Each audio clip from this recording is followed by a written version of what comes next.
Moore. Here. Board Member Cal. Board Member Buffalo. Here. Okay.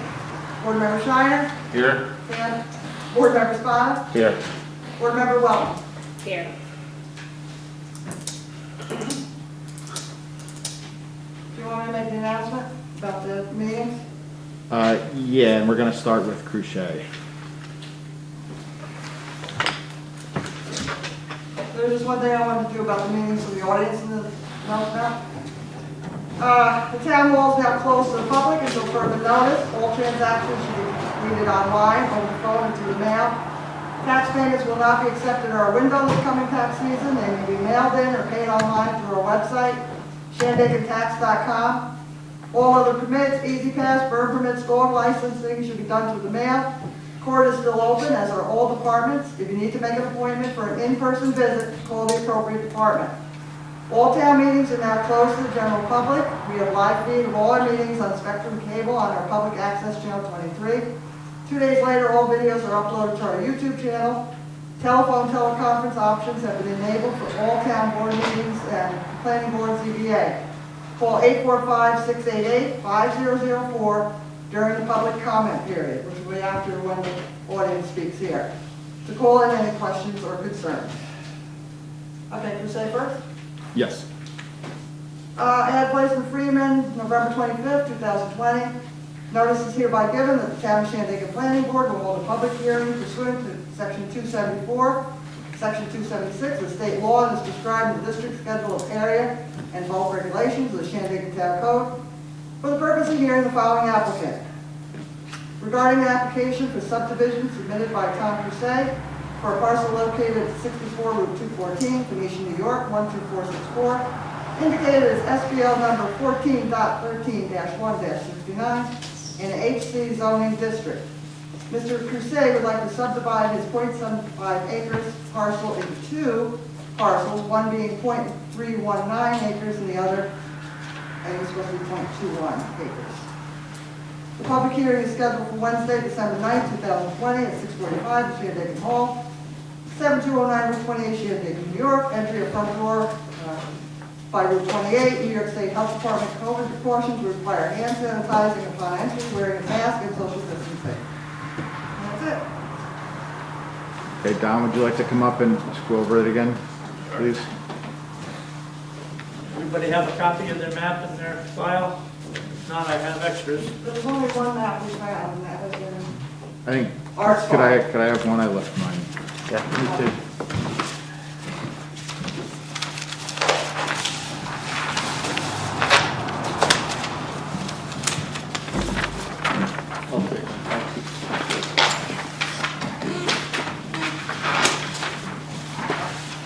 Got plenty.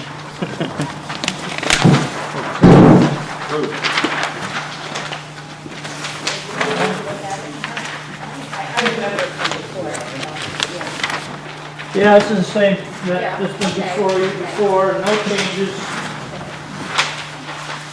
made.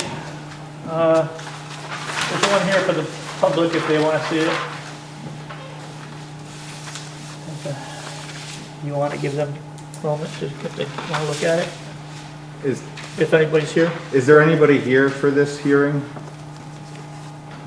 We got to get phone calls in a minute too, right? All right, they're turning the phones on now, in case anybody wants to speak, or yeah. does you want to present something?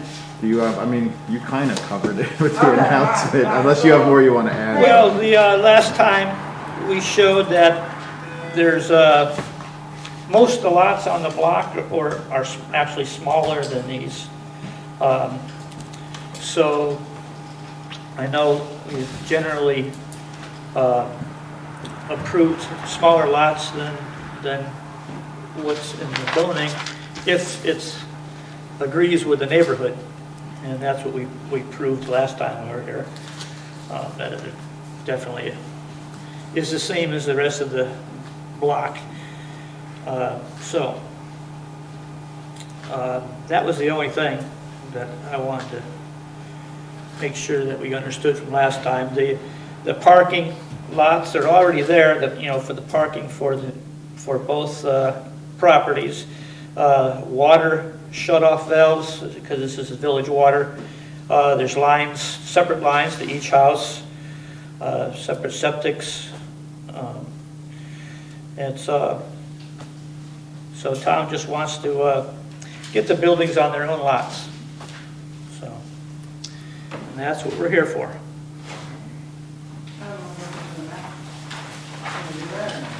All right, so we'll open the phone line, 845-688-5004. Do you have any comments? This would be for the Tom Crusade.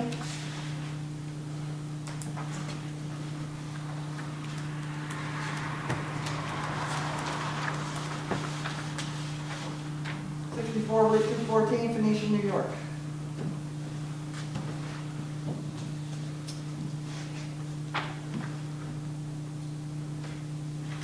Now, this is for people who are watching on TV, can call Yes. that number. We're basically closed to the general public now, but the abutters of the property, you know, we allow them to come in, they all get sanitize their hand, they're all being social distance, wearing masks, we're all safe. But for a regular meeting, we don't need to have the public here at all. And we'll still do the phone lines and live feed and then the YouTube upload 2 days later. So we're, you know, certainly covered under New York State Department of State open meetings law. All right, so we have no calls at 688-5004. We'll move on to the next project. Anybody, any board members have anything they want to add to this? Nope. Okay. Can I get a motion to close the public hearing for Crusade? So move, close public hearing. Second.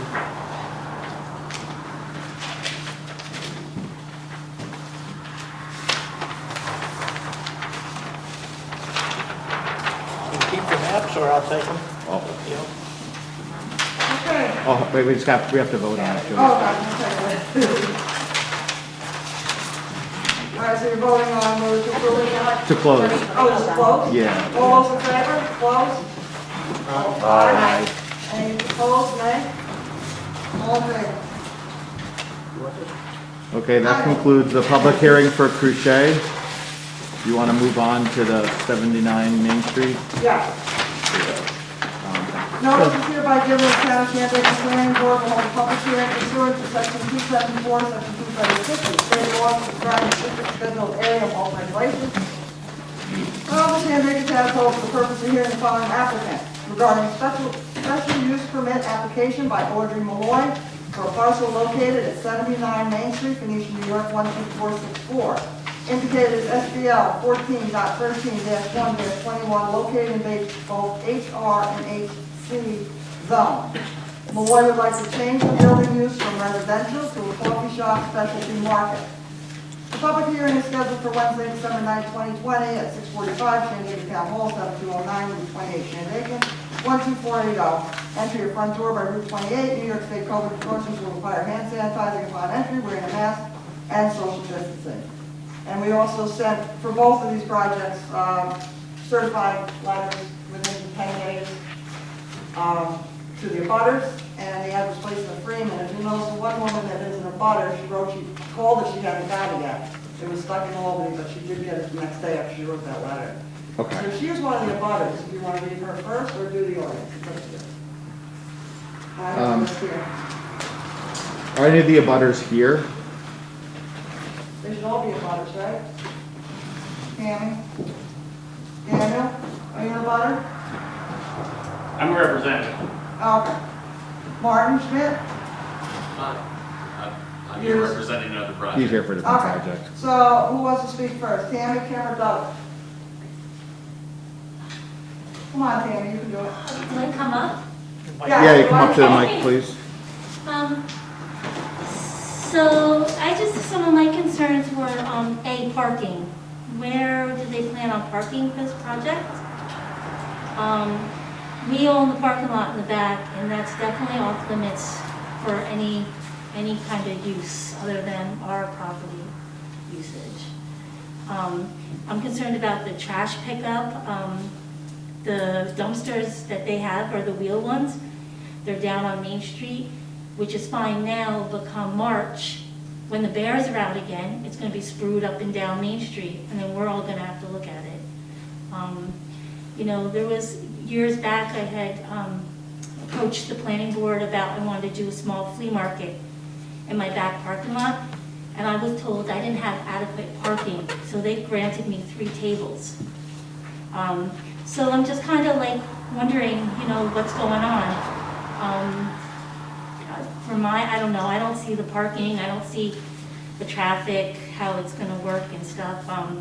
And I don't understand like what they're planning on, you know, doing. So I kind of wanted to know a little bit of that. Where's your house? We own Phoenicia Market, 85 Main Street, so, Okay. you know, Art Christie had approached us. We had some trailers on the property that we inherited. They were parked, 1967 was the last time they were inspected. So when we got the property from Ray Kirk, they were on the property. Art had asked us to move them because some of them were on the property getting back to that house. So we thought the good thing would be, hey, you know, if it's an eyesore, we cleaned up them, we had them removed. We spent thousands of dollars removing those trailers that we didn't have to have somebody tell me that they're gonna open up a specialty market. What are they gonna carry? Is it gonna be a conflict with my business? You know, because we've been here for like 22 years. So obviously I'm a little concerned on what they're trying to do. And their space-wise, I don't know, you know, because I know that we've been told that we're allowed a certain amount of parking lots for the size of our building. And like I said, the whole flea market thing and all that stuff, so it's a concern of mine.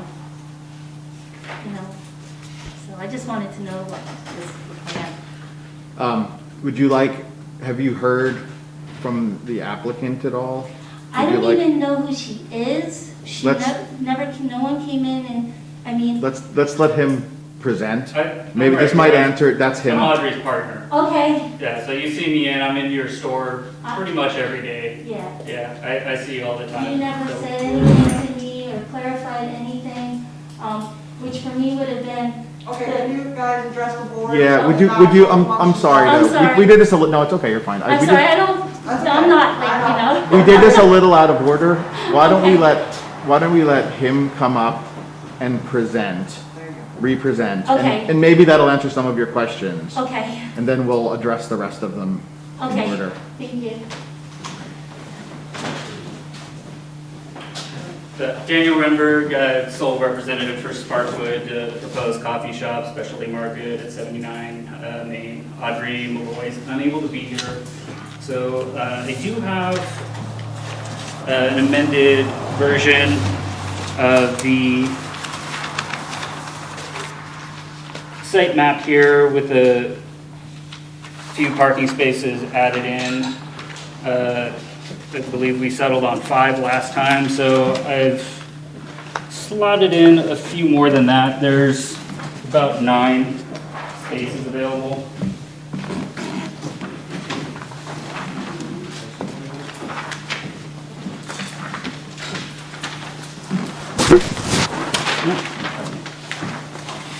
And one over here.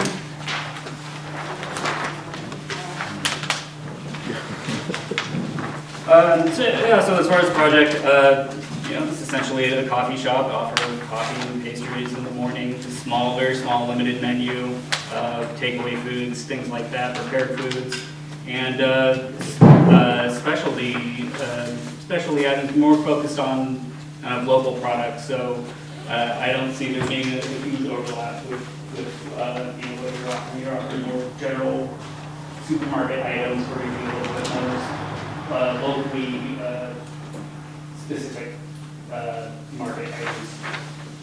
So yeah, we're not intending to be like a full-blown grocery store. People aren't going to do all their primary shopping there. It's not really what we're there to offer.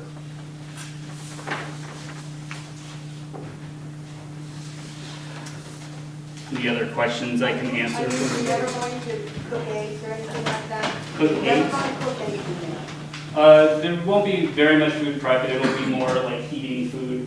So Forever. I'm What sorry. about your future expanding?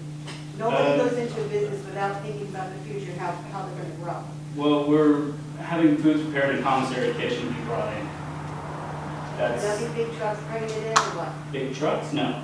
Because there was a semi that went in yesterday and hit a tree. They were making a delivery. Yeah, and they hit a tree. One of your trees? No, but I mean, still. And they're not gonna have access in our parking lot, just, Yeah. they're actually Well, I going. mean, Art put up a road, I mean, I'm sure you saw that, so Art- nobody could drive through there. Well, and lo and behold, that road is on my property that I was unaware of, but we're gonna end up putting a fence in, and nobody's gonna have access to in, out, gonna be able to use that That's right. parking lot at all. So you're gonna get a big truck in there, how's it gonna turn around?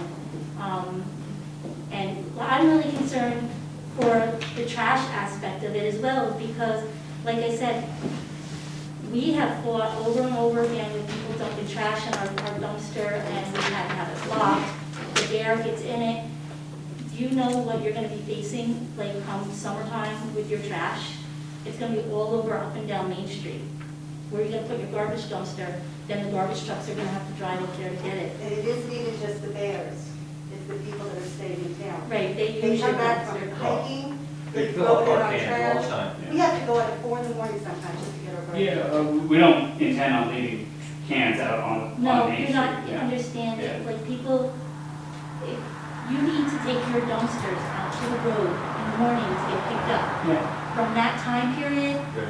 they're gonna be dumping stuff in there, and then, on top of it, the bear comes through. I have watched the bear literally take the doctor's office, they put it through a Rubbermaid shed, Oh, it's take trash. it and throw it They to do get it. to it. I think what watched- you're gonna do is have a locked can there. It doesn't matter. I Well- watched him, we had to pay extra money to have metal lids put on our dumpster because he had literally taken, we had bear-proof dumpster. They couldn't get their claws underneath it to lift it up. Literally, he would pound and pound and pound, and he broke it. So I've had to have metal dumpsters, tops on my dumpsters, and we have to have them locked because second homeowners, campers, they don't want to deal with their trash, so they throw it. And now I have them locked, so they throw them outside. Yes, now they leave them out of the So- side, they leave them on the top of the Right, dumpster. so then what's gonna happen is you're gonna wheel your dumpster out there, and as soon as you're done, that bear is gonna have it up and down Main Street. So therefore, you're gonna have to get a 2 yard or That's not something. a dumpster, that's just a little garbage. Right, can. but he's gonna end up having to get And like you a can little do 2 anything you yard. want to them tops, you gotta rip it right off. So you're gonna end up having to get a dumpster that's gonna be bear-proof, Yeah. and it's gonna be And all where down are you Main gonna Street. put it? Right.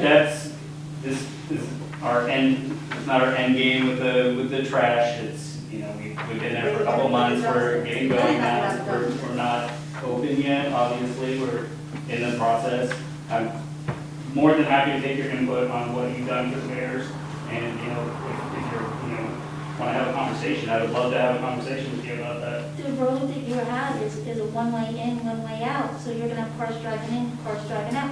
What are they gonna do? How are they gonna bypass each There's, other? you can turn around.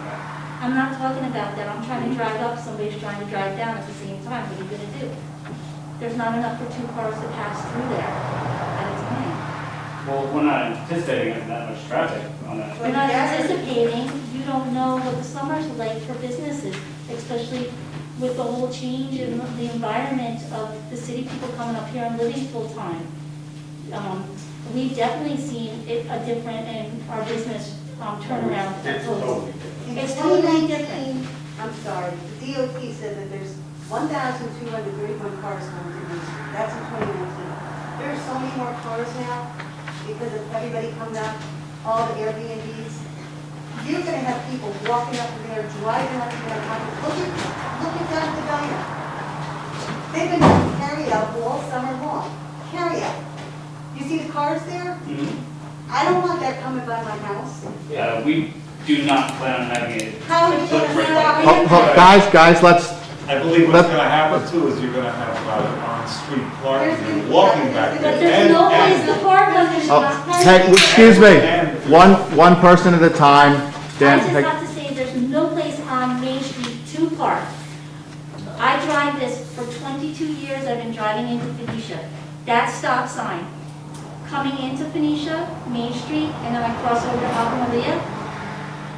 When you come in, you can't physically see to cross the road, how many accidents are bad. You have to creep Okay, now you're sitting in the middle of the road in order to see traffic going this way because there's no place to park to begin with. And my parking lot is off limits. I don't want to be mean or anything, but we've I been, didn't ask you. no, I'm to just park saying, in so a lot. little bit of history because you're new to the area. We allow the funeral home to park in our parking lot. Now, when Ray Kirk owned the building, he used to charge the funeral director a fee for using the parking lot. We don't get anything for allowing him to use our parking lot. We were nice about it. Somebody tripped and fell in my parking lot going to the funeral. I was sued. Not anybody else, we were sued. I can't. You know, my insurance company's like, block it off. So, I'm fine with closing that driveway. I don't think we need to be. no, connected. my parking lot in general is going to be closed off because I can't take the risk of somebody walking to your place, parking in my parking lot, tripping and falling over. Dougie and I have been, there was a path back there, a lady tripped and fell, and she was Yeah. screaming for help. Dougie and I went back there trying to help her. You know, we had to get her up. It took like a lot to get her up. So now, what's gonna happen is if they're parking in my parking lot, they're walking to you, they trip, they fall, they get hurt. They're walking, but they're parked on my property and they're getting over there and they're gonna trip and fall, whatever. And I'm gonna be the one getting sued. So, it's just, these are all things that I'm thinking about, and it's for these guys, they've been living there for a long time. Is it fair for them to, have that traffic going through their backyard? 45 plus years we've been living there. Well, you know, that we have, before we even moved in, we told you our intentions of what we were doing right there. You said maybe a coffee shop or a bagel, and then it turns into a specialty parking. And it's just gonna keep getting bigger and bigger. Dog, you can't get it. It's a small store. It's just, and you knew about this too. Oh, he I didn't know what he anything wanted to about do. this. But I'm sorry, I'm closing. No, but I didn't know anything. Is there? Hey, excuse me, this is getting a little out of hand, please. It sounds like the issues are parking, right?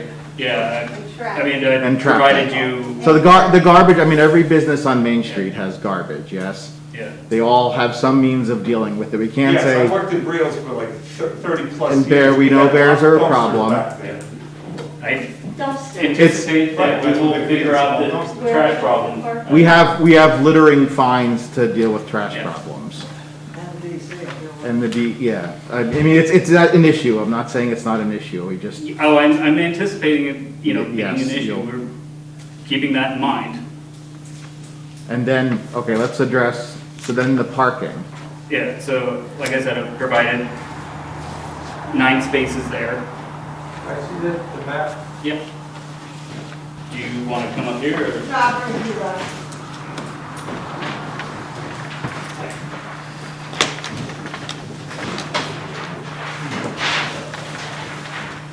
What is the square footage of the store? Let's see, it's,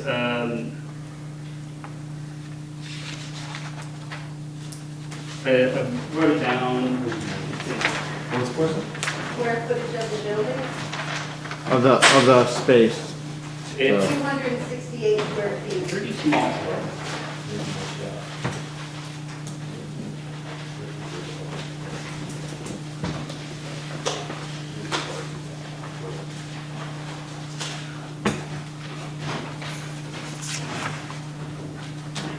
Yeah, I mean, that sounds right, actually. It's 268, that's what I think it's saying.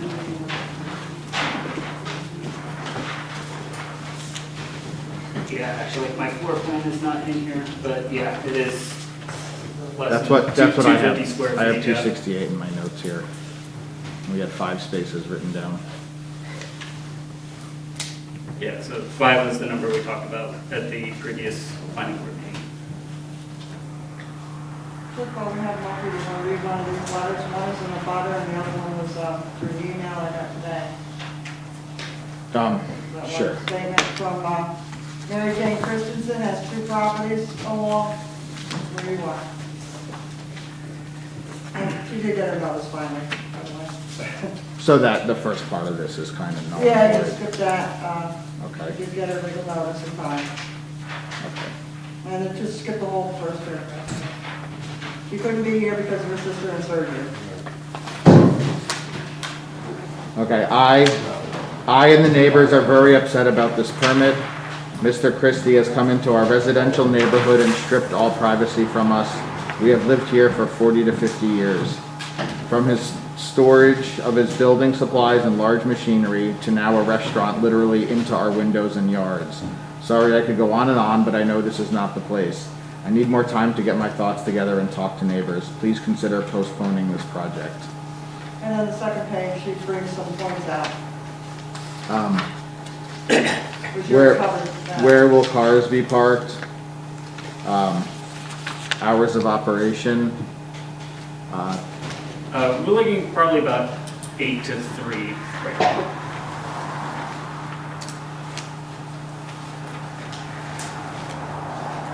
Is there going to be outside dining, front yard, or back? None right now, it's just gonna be takeaway. What about in the future? There will be a patio with probably about 4 chairs or so on the patio. 4 chairs? 4 chairs, that's it. That's all that could fit there. Literally, can't grow too big. On the front or back patio? There's a front patio. There's a front deck.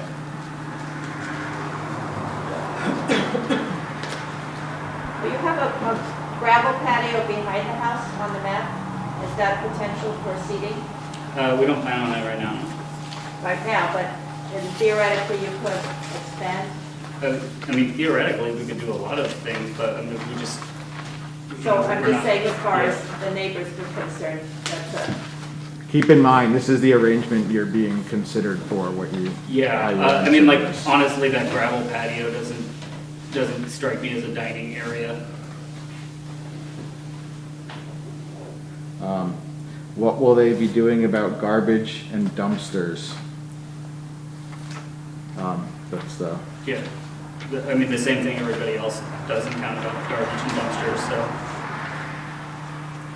do you know where you're gonna put the dumpster yet? Do you have an idea? We haven't had exact placement, we would just consult with who's providing our garbage service as to where that would go. I'm sorry?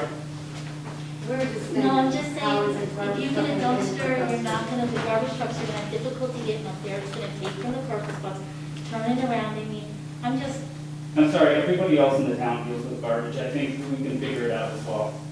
You can back a truck in there too. You don't have to turn around, you can back a garbage truck in there and pick up and take out. my neighbor, the tenants that live upstairs have small children. Yeah, we know, yeah. Feel very uncomfortable with the garbage truck backing up the street. I don't know. But that same couple had the children that lived above Brios that had garbage trucks backing in there too, and they never got run over. Okay, continuing with Mary Jane's time to speak right here. Yeah, sorry. Existing water course. They're saying, site scientific number 4, existing water course, there's a spring and a stream of water year round. Don, is there anyone? I'm not saying it doesn't exist, I've just never seen water there. The last tenant that lived there, it comes down from Skyrise, it runs right past Mary Jane's house. Okay. And he dug a little pool there, he had a sump pump in there, and he was using that for his water in the house. Oh, There really? is a little spring back there. Where does it flow? It comes down from Skyrise, right down Mary Jane, the side of Mary Jane's property. She's got a little brook there. And then it runs into this hole and kind of disappears. Right. All right. I had a question, where does this Christensen woman has 2 parcels, which one does she have a house on? It's in the rear. They're both their houses. There's 2 houses? Yeah. The front one is unoccupied from what I can see though. Where are they, Sam? Christensen? Because one of the lots is right next Yeah, that's what, there's another one to the there. building in Hudson. She owns That's both. us. Mary Jane Christensen. the house that's marked with the blue rectangle, that's the house that's Oh, okay. That's the ones that are here. No, this is how. Yeah, and then the next two up are Christensen. The water course, I think the water There's course two is right houses. here, though. It's not on his property, Correct. what they're talking about. Is it water course or is it stormwater when it rains? They're two different things. Right, it sounds like stormwater. That's what it sounds like to me. Okay, moving on. There's a drain from the back of the house to 10 feet of my yard.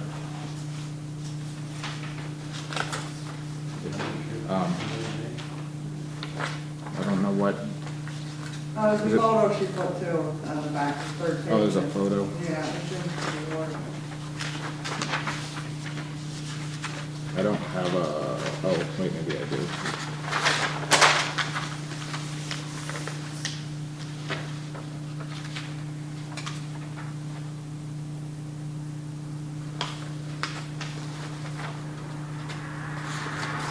It's only the one photo, right? Yeah. Yeah, I That's don't- just showing trade And equipment. then she had questions about the actual site plan checklist, I guess, that's like the 10, 16, 18, Yeah. and 21 about the septic. oh, gotcha, those reference the,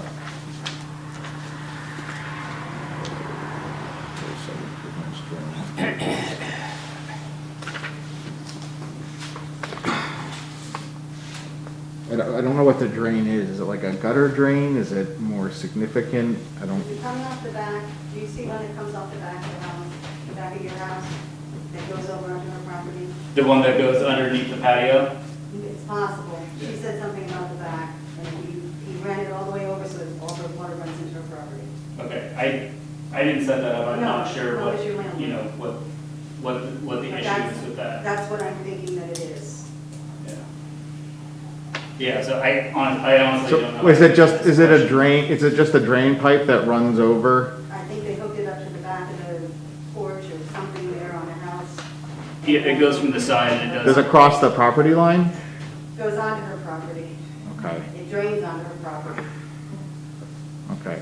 It, That's something I can. I mean, if the pipe, yeah, if the pipe is run onto the property, I you think it's should, the gutter and it goes and. You should cut that. Into her property. Yeah, I think it could just get cut short, okay. so if that's a concern, I'll bring that up with Art.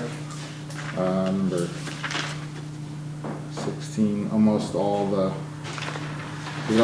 trees and bushes have been cleared out.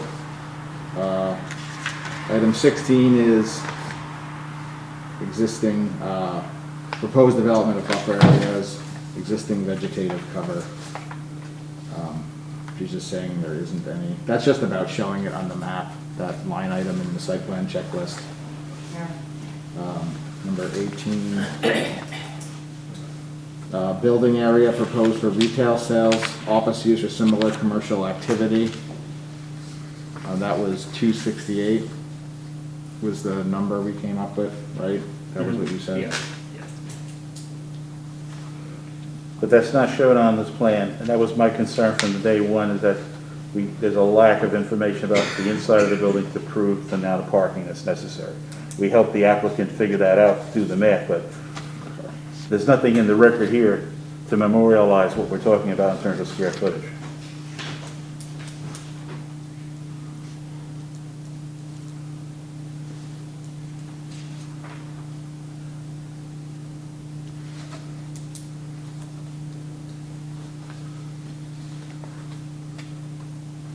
So where you're saying there's a turnaround possibility would be right in back of the house? Yeah.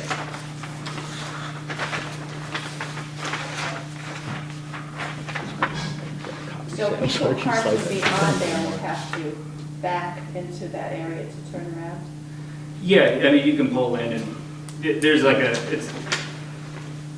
curved roundabout back there, so there's room to turn around and we do it every day, so we can turn around in the front as well if we need to. But you have a shed and parking spaces marked, so that takes up the space, except for that empty area. That behind the does- patio. I mean, that whole area is cleared, you can turn around in that area. But even when their cars parked? Yeah. I might make one comment that a lot of the comments are purely on the basis of this coffee shop. If somebody did buy the property and it's a legitimate residence, which means they could put a backhoe in the backyard if they want.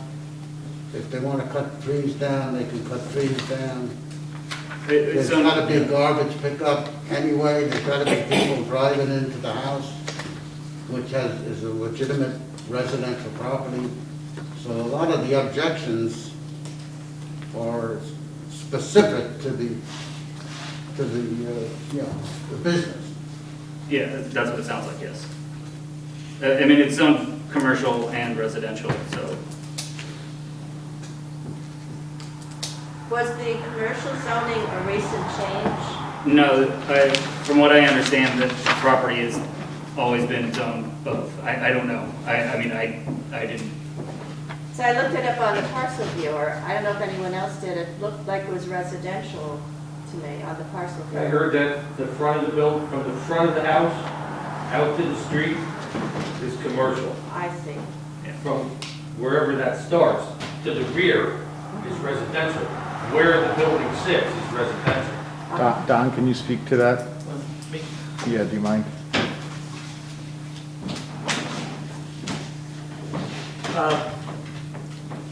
I did the property survey for this property.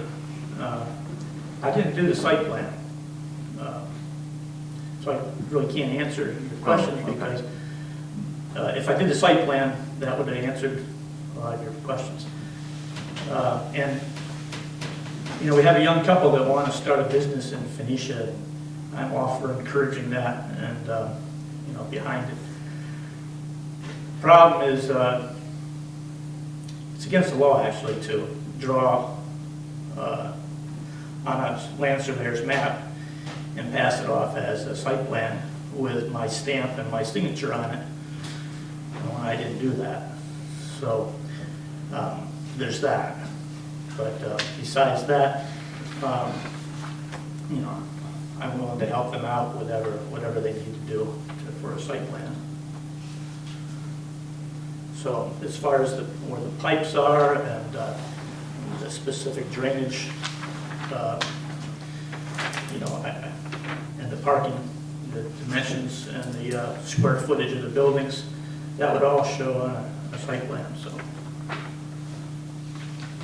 So the black lines are not yours, but everything in color is? Whatever's drawn on there is not mine. The black lines, I haven't seen it. yeah. Oh, here. Yeah, the parking spaces, I was just asked to amend just to show where there would be parking. So, yeah, that's my markings. Yeah. Right, all the parking is not mine. Right. You know, there's specific dimensions for parking.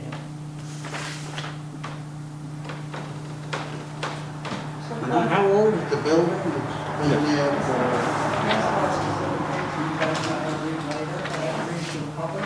Sure, that's fine. You know why? Yeah. Are you done with, Let me just Mary finish, Jane? let me just finish this one.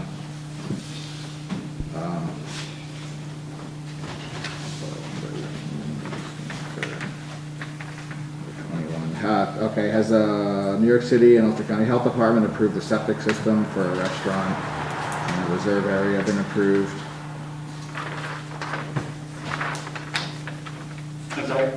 It's a septic question. Has the septic system been approved for the restaurant?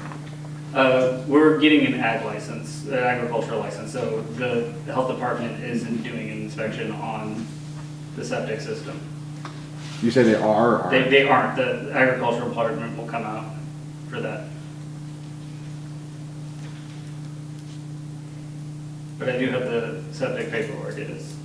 Was newly renovated. For a home. Right, but no food's being cooked on those premises either. Everything that's gonna be cooked will be bought in. But that's what we're saying now. Who knows? No, that's the way it is. You think? Yes, I know. Everything can change. Well, if they're not asking for a change in food, just saying now, the place is Yeah, too but once you small. get All the put food, in if the they were gonna door, change that, they would things put will come up later they on. would We're put a trying to septic in cover for a our house. restaurant. The health department will make the determination as to the capacity of the septic. And what about if it changes later down the road, and they do start cooking there? That would affect their permit to operate for Ulster County Department of Health. You have to demonstrate what your menu is. You can't just willy-nilly change your menu, because it affects things like grease interceptors, has a lot of impact. We don't, in this planning board, we don't design septic systems or approve septic system designs. That's just beyond that's beyond our scope. That'll be addressed when he goes through the building permit process. He'll have to go through the Department of Health, and that's a whole separate. We're just this is to allow or not allow him to apply for the permit to do that.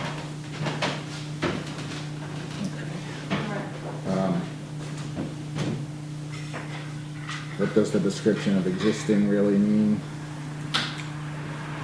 I know Art put in a new septic for the house when he renovated it. Okay. I'm pretty sure that he only put in a septic big enough for a 2-bedroom house. Right, and then if you're gonna, we know that, as being in the food business all my life, I know that if you wanna put food in there, you have to put a grease trap and a septic system in to use it. If you're cooking on the premises, they're not cooking food on premises, and they don't have any plans to be cooking on premises because they don't have a septic for it. The Board of Health won't accept it. I can't even do that. I have a hot dog push cart. I can't do it either. I have to have a commissary to bring my food in because I know I can't cook it at home. That's the same thing. You have to have a grease trap and a septic for a restaurant if you're going to cook food on the premises. But they're not.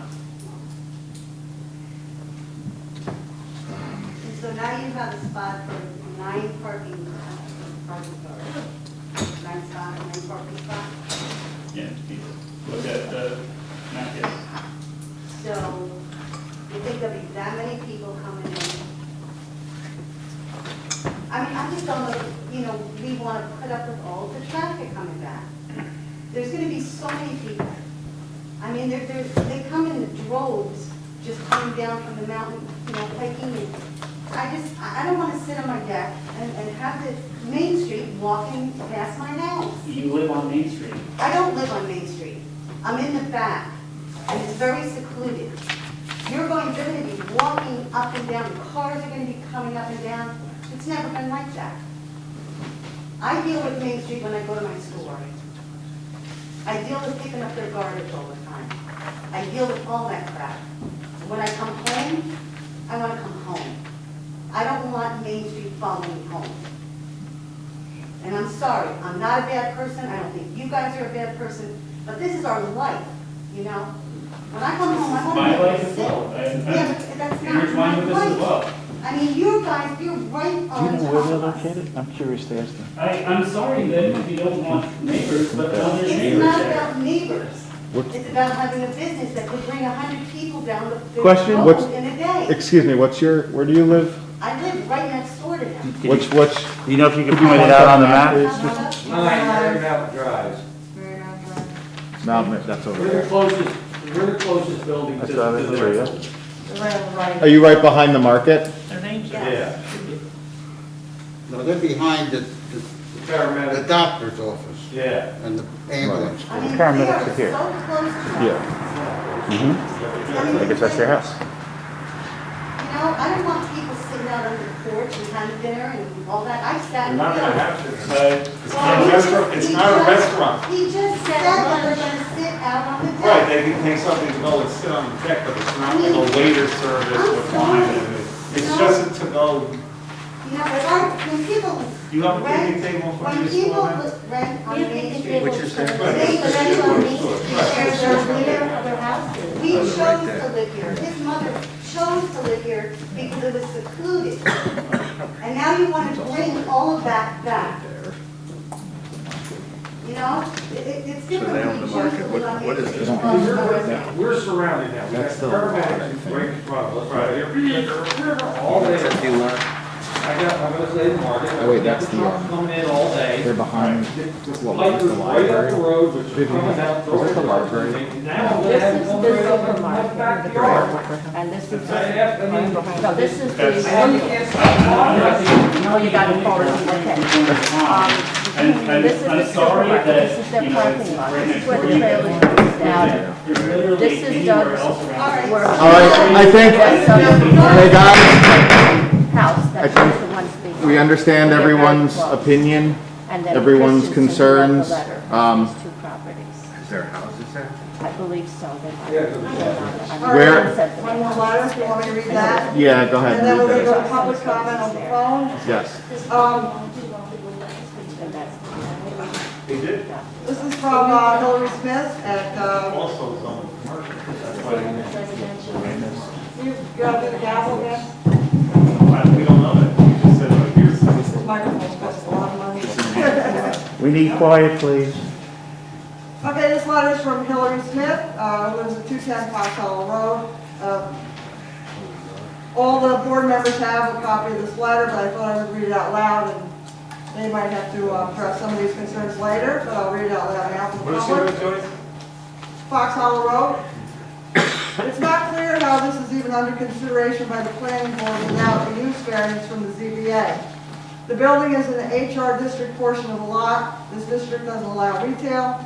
What use in the list has this been identified as? Narrow lot means they likely can't provide any conforming and appropriately located parking spaces or loading on site that actually function properly. See 116-224B design standards. They will likely need to make payments in lieu of providing parking spaces.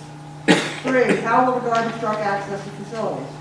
4, the planning board should review the supplemental standards for special permit use set forth in sections 116-39, especially screening from residential uses, 116-37. If they use Phoenicia Supermarket parking area, which they're not, right? They will need to show they don't take any of their required parking spaces. A formal easement should be obtained by the owners. Before closing the public hearing, the planning board should review the county planning board referral comments from the required referral and confirm the DEP has okayed their specific septic plans. The planning board should also confirm that the adjacent neighbors were individually properly notified about the public hearing by mail as required, and I responded to her that they had been. And that's from Hillary Smith. So that's all of our comments that I received by email or mail. The public has spoken. I'm going to put it on speakerphone to the public.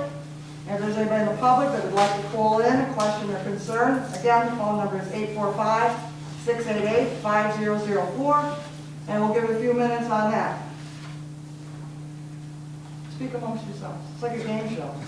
Like, call in and win. There's another little paragraph, I think, very last page of,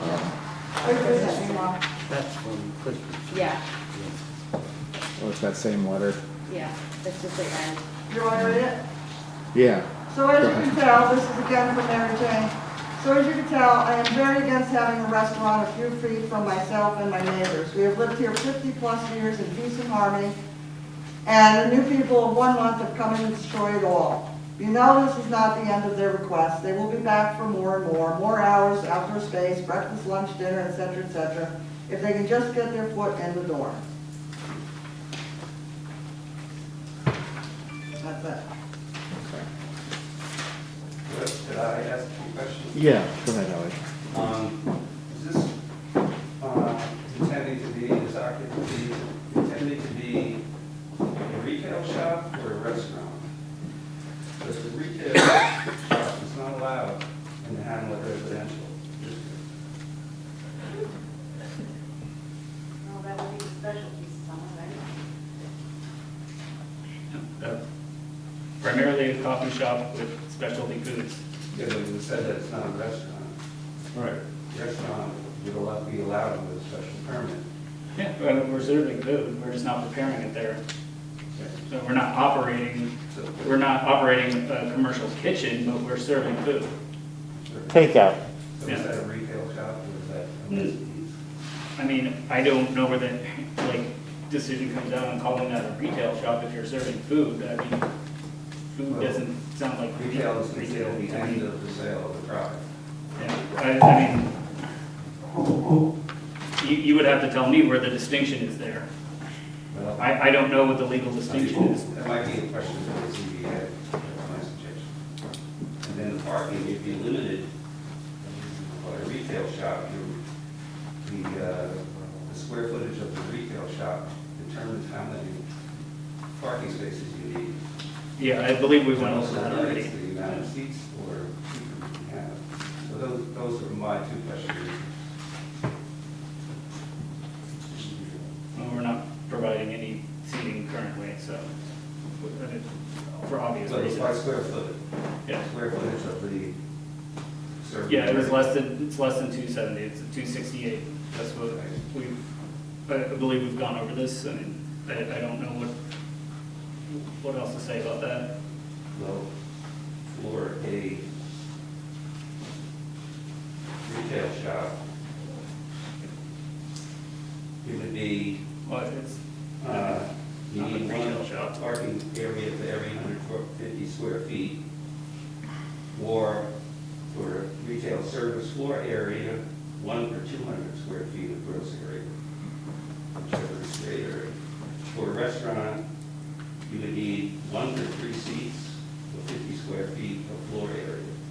So the floor area for the retail shop or the restaurant serving area is going to limit the amount of parking spaces you can have. Okay, so you're saying that, I didn't do the calculations on it, but it's something that should be considered. okay. All right. Did we get any phone calls? Yeah, nobody's called 845-688-5005. The phone line is open if you'd like to call. State your name and where you live, and if you have a question. We'll give it another minute.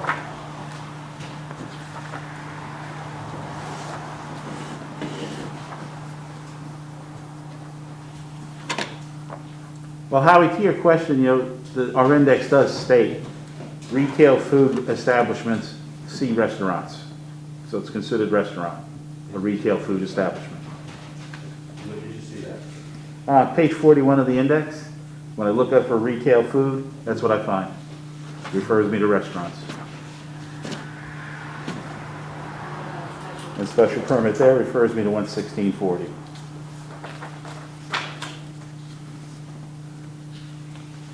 For the specialty market, what is it that you're gonna be carrying? Because I've heard like various different things, so I would like to know from you. Local food items, Local food items being what? fine, the Honey, maple syrup, flowers, wheats, you name it. Whatever's made local, cheeses. So. Candies. Yeah, so, yeah, that's. We could go on and on and on, there are a lot of things in made local. Right. So these more specific, like. I mean, We carry all that. yeah. We carry local honeys, local maple syrups. I'm just trying to get a feel for what you're trying to carry.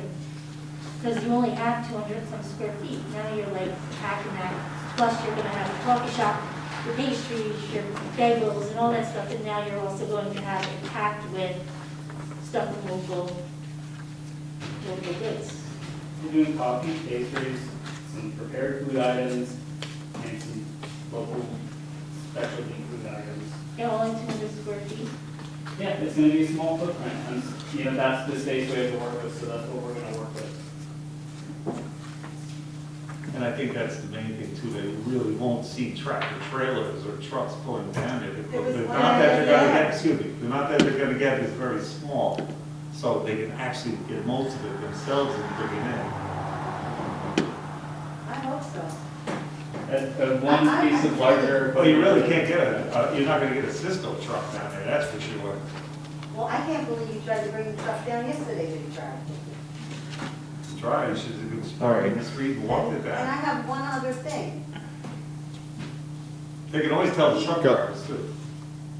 He fixed the place up, it's charming, I understand, I understand why you want to do it. It has probably upgraded what our property is worth, but the desirability down the line, if we wanted to sell our home, who the hell's gonna wanna live next to a cafe? I would. Well, that's because you're in it. Nobody's gonna come up, and that's not something that's gonna draw them in to buy it. So that could just put us right down, and probably maybe not be able to sell the house later on if we want to. That's what you're doing to us. We could have had this conversation at any You time in never the last said 3 anything. months. You He never told said Doug that. anything. Okay, Doug. excuse me. Doug, you were in my home I'm Thanksgiving. just- Excuse me. On the street, if I walk by, Let's, He did approach me and tell me when he was gonna have a coffee. Did you tell shop. Kevin? He told me. this is a conversation as neighbors, as good neighbors to each Yeah. other. You guys, you He should said he was both gonna have. a coffee shop, bagel shop. I actually thought nothing of it because I didn't think it was gonna happen. And it's happening, and I don't need everybody walking up to and my backyard. Where- He didn't say it, just talking to the No, wind, he was listen. telling I me. never thought it was Art gonna kept saying, happen. oh, they're crazy, it's not gonna happen. That's what we got from Yeah, Art. Art came to us, to me and told me, it's never gonna happen, they're nuts. So there you go. Listen, excuse me, our job here is to review this within the parameters of the town of Shandaken code. I That's, never thought it would happen, and now it's just going on, and then it's getting bigger, now it's a specialty grocery It can't store. get bigger, it's only a little space. okay. No, it was just a coffee shop. Now I it's a think specialty shop. I think we've covered all the ground we're gonna cover on this. Does anyone have anything that hasn't been said to add That's relevant. that's relevant? Okay. All right, turn off the phone lines. Can I get a motion to close the public hearing? I mean, are you thinking of having, putting lights up in the windows, like neon lights or anything? Not at night, no. I make a motion to close the hearing. Yeah, we'll have a sign on Main Street. Yeah. Can I- Second. Oh, hold on. Alan moved to close it, Sam seconded. He didn't say Let it. them talk. And if this all goes through, it doesn't matter how we Let all them feel. talk and we work have it to out. live with this. Are you gonna Yeah, this put still up a needs fence? some doing. We're gonna I don't Especially Hillary's. I don't own the property, that's between you and No, Art. they're renting it. All in. You're the ones doing it. Can I, All right, guys, can we're- I bring up that question about fence? I would love a fence. this is a discussion you guys should have among yourselves, This please. doesn't go in for a special permit use? I can't help This it. doesn't go up for a special permit use, putting a fence in or something? Not necessarily, only if it's required. The board needs some time to discuss this, but you guys also, it sounds like, need some time to discuss this too. This is just about the public hearing right now. You've addressed your concerns. You've addressed what you have to say and answer. Okay, But we I think have- in response, I do think we've Yes. heard some special use cases in Hamlet of Phoenicia where neighbors expressed concern, and we memorialized it by saying things like, you're gonna limit parking, it's gonna be here. Yes. So the answer to your question is yes, we can consider those sort of things to be part of any approval. And we're gonna deliberate, as Cliff said. Is Art on the board for this? No, because he owns the property, he's Okay, so he recused. recused himself? Yes. He has consistently, anytime this subject has come before us. He told me he would. Yeah, he did. Can I ask if Art has expressed any feelings one way or another about the project? Is he okay with it? Does he have any issues? You can't. I'm not gonna Well, talk it's for wrong for Art. this meeting. Should I speak on this or no? But I mean, can I ask the Not in people public here hearing, no. whether he has said anything to them? No. No, he's recused himself. So usually if he were here, we would ask him to leave the room, and he can't be in the discussion. So there's no point bringing up what he thinks about it. He's recused himself. Okay. If you want me to read the legal thing, what that means, I could, but just so you guys know, you know, right? Okay, so One more thing. Is there any way I can get a copy of the minutes for this meeting? the minutes will be on our website within a few days. I'll put them up as I usually do. And also the whole meeting will be on our YouTube channel, youtube.com/one word Town of Shandaken. And Thank you, guys. we take all town members' concerns very seriously. Please understand that. I'm just trying to keep things from getting out of hand in here, that's all. We vote on closing the public hearing. We have a motion and a second. All in favor? Aye. Opposed? All right, so the public hearing is closed for this. Have a motion to open the regular meeting? Yeah, let's begin the regular meeting for December 9th. Do you want to take these out of your way? Do you want to keep these? Leave those, please. Okay. All rise for the pledge. I pledge allegiance to the flag of the United States of America and to the republic for which it stands, one nation, under God, indivisible, with liberty and justice for all.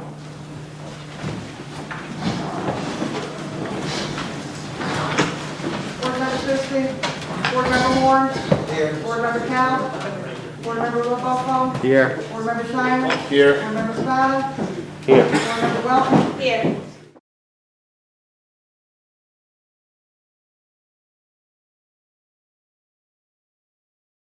Appreciate.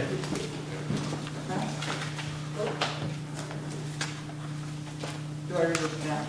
Yeah, I think we're good to approve that, unless anyone has anything additional to comment on. No? Then in that case, can I get a motion to approve So moved. as written? Second? All those in favor? We need to do a roll call vote. Oh, do you? Yeah. Board Member Horn. Yes. Board Member Wilboko. Yes. Board Member Shiner. Yes. Board Member Spada. Yes. Board Member Welton. Yes.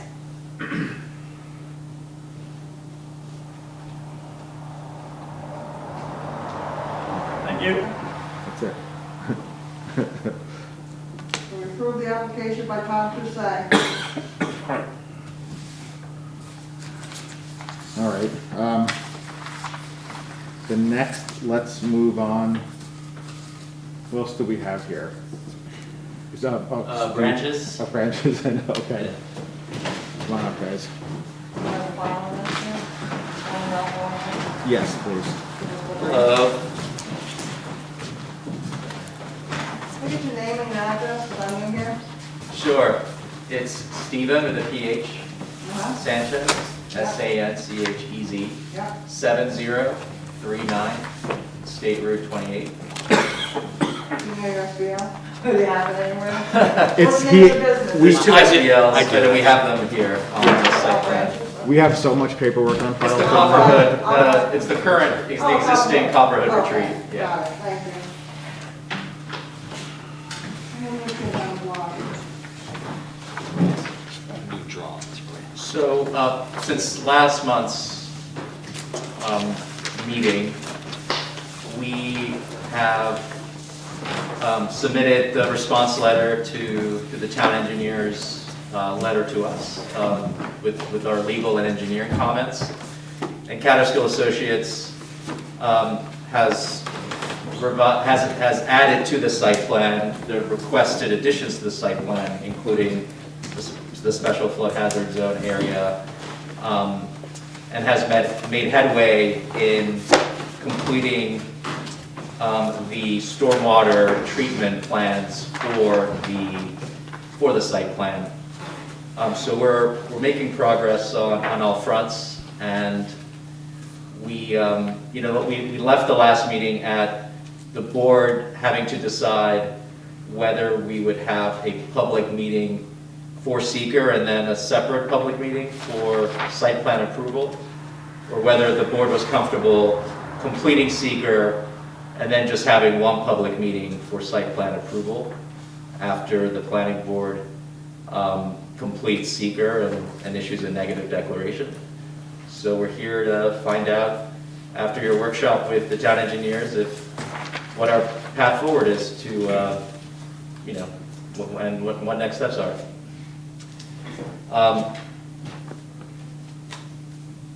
So that's, I guess, my first question.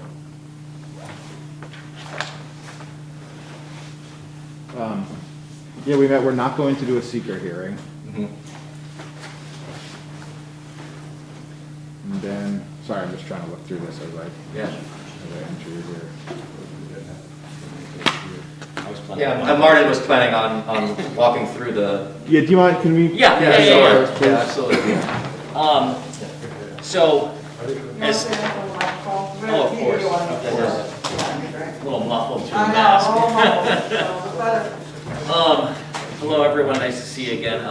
Yes, as Stephen mentioned, as requested, we did add the special flood hazard area and the floodway lines from the available FEMA mapping to our plans. They're laid out on both what we kind of call the mainland and the island.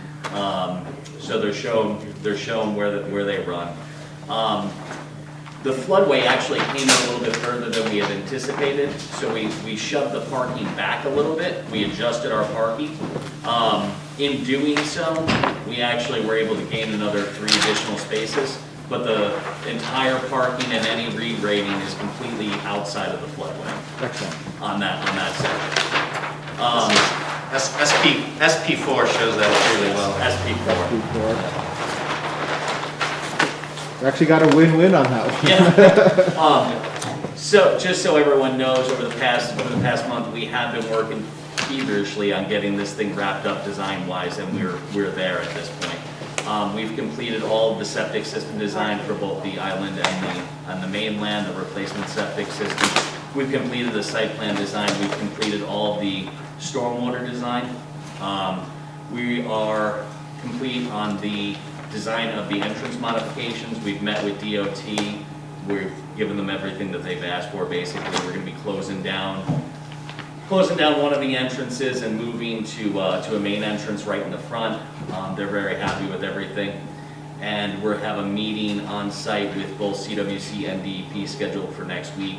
DEP has been made aware. You know, I work with these guys every day, so they know what's going on with the stormwater plan, but I want to put it in front of them. We'll be submitting to the DEP, DOT, DEC later on next week. I'm going to get that in before Christmas so that they can start working on their approval process, all of which, you know, every approval that we need also does require a neg deck from this board in order for us to be considered complete applications.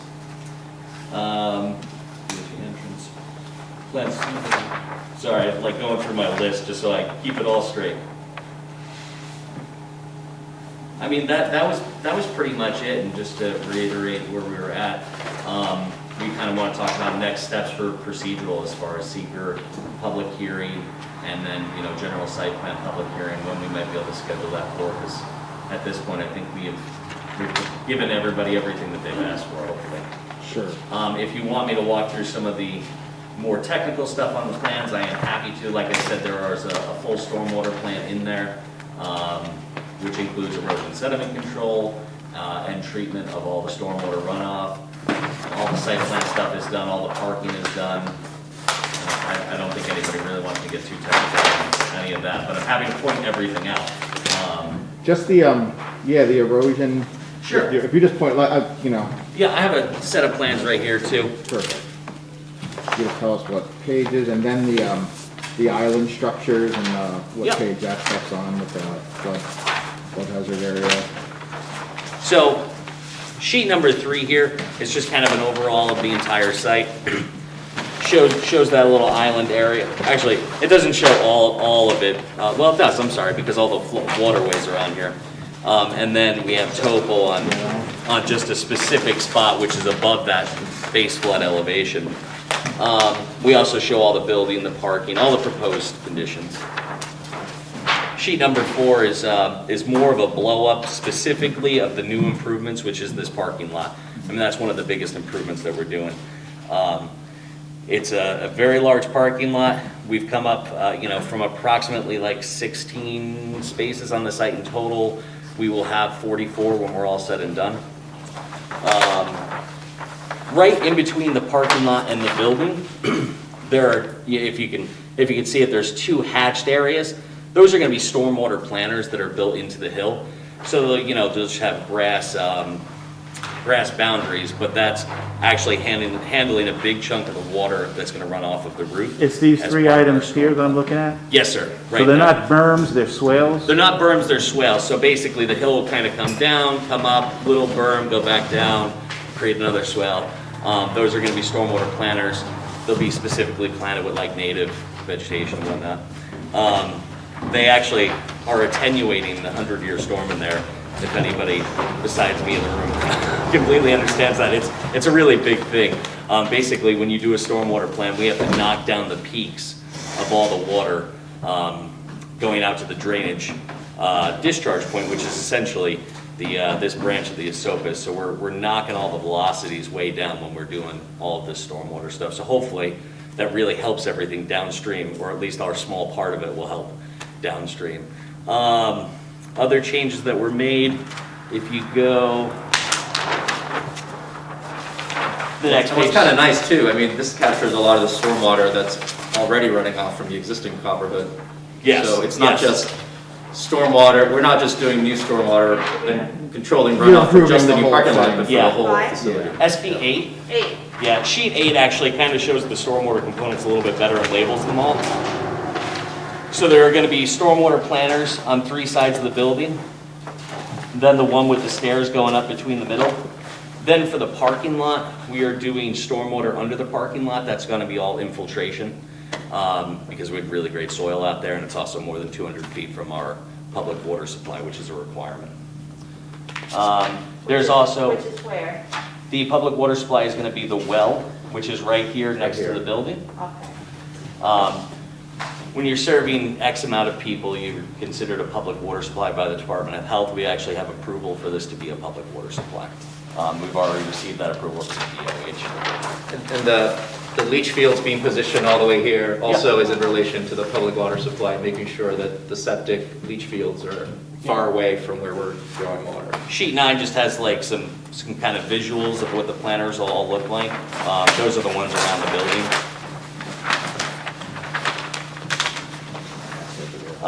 Just kind of generic, you know, they'll be just landscape planters.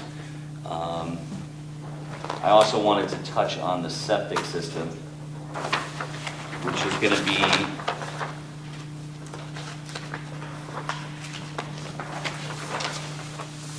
page 14. So what we're proposing is a really large Presby septic system that will replace the pre-existing non-conforming septic system that currently services the Copperwood. We're bringing everything up into, up to compliance with today's standards. What type of septic? This is going to be a Presby septic system. Okay. If anybody has ever seen them before, basically they look like a culvert pipe, and they provide pre-treatment inside of your leach field before it enters into the absorption bed sand. So it just creates a higher quality discharge of the water that's going into it. Does it allow for a smaller bed size? Vent size? Bed size. Oh, bed size. It does in a little bit. Curious. One of the best things about this is that there's a lot of venting to the system, so it creates a lot of aerobic treatment. DEP loves them. I actually really like them a lot, especially because you can put them under a parking lot. So structurally, they're all sound. Again, that's more than 200 feet from our public water supply, so we won't have any issues there. There's all sorts of details in these drawings. Like I said, this is a complete package that's ready to go to DOT, DEP. So, You wanted me to just touch on the island stuff? yeah, that was kind of the main concern. I'd like to do it probably, well, we can look right here. This is SP 16. 16? Yep. So we've kind of talked about the island a couple of times, but just to get back to everything. We went out, originally the island is, a large majority of the island is mapped as a floodway by the FEMA mapping. So Catterskill Associates went out, we tied into USGS, we then topoed a big chunk of the island that we believed was above the actual 100-year flood. And that is mapped on here. So everything that is kind of shaded gray, that is all above the base flood elevation, that is that 100-year storm. So essentially it's all above the floodway as well, if that makes sense. The floodway is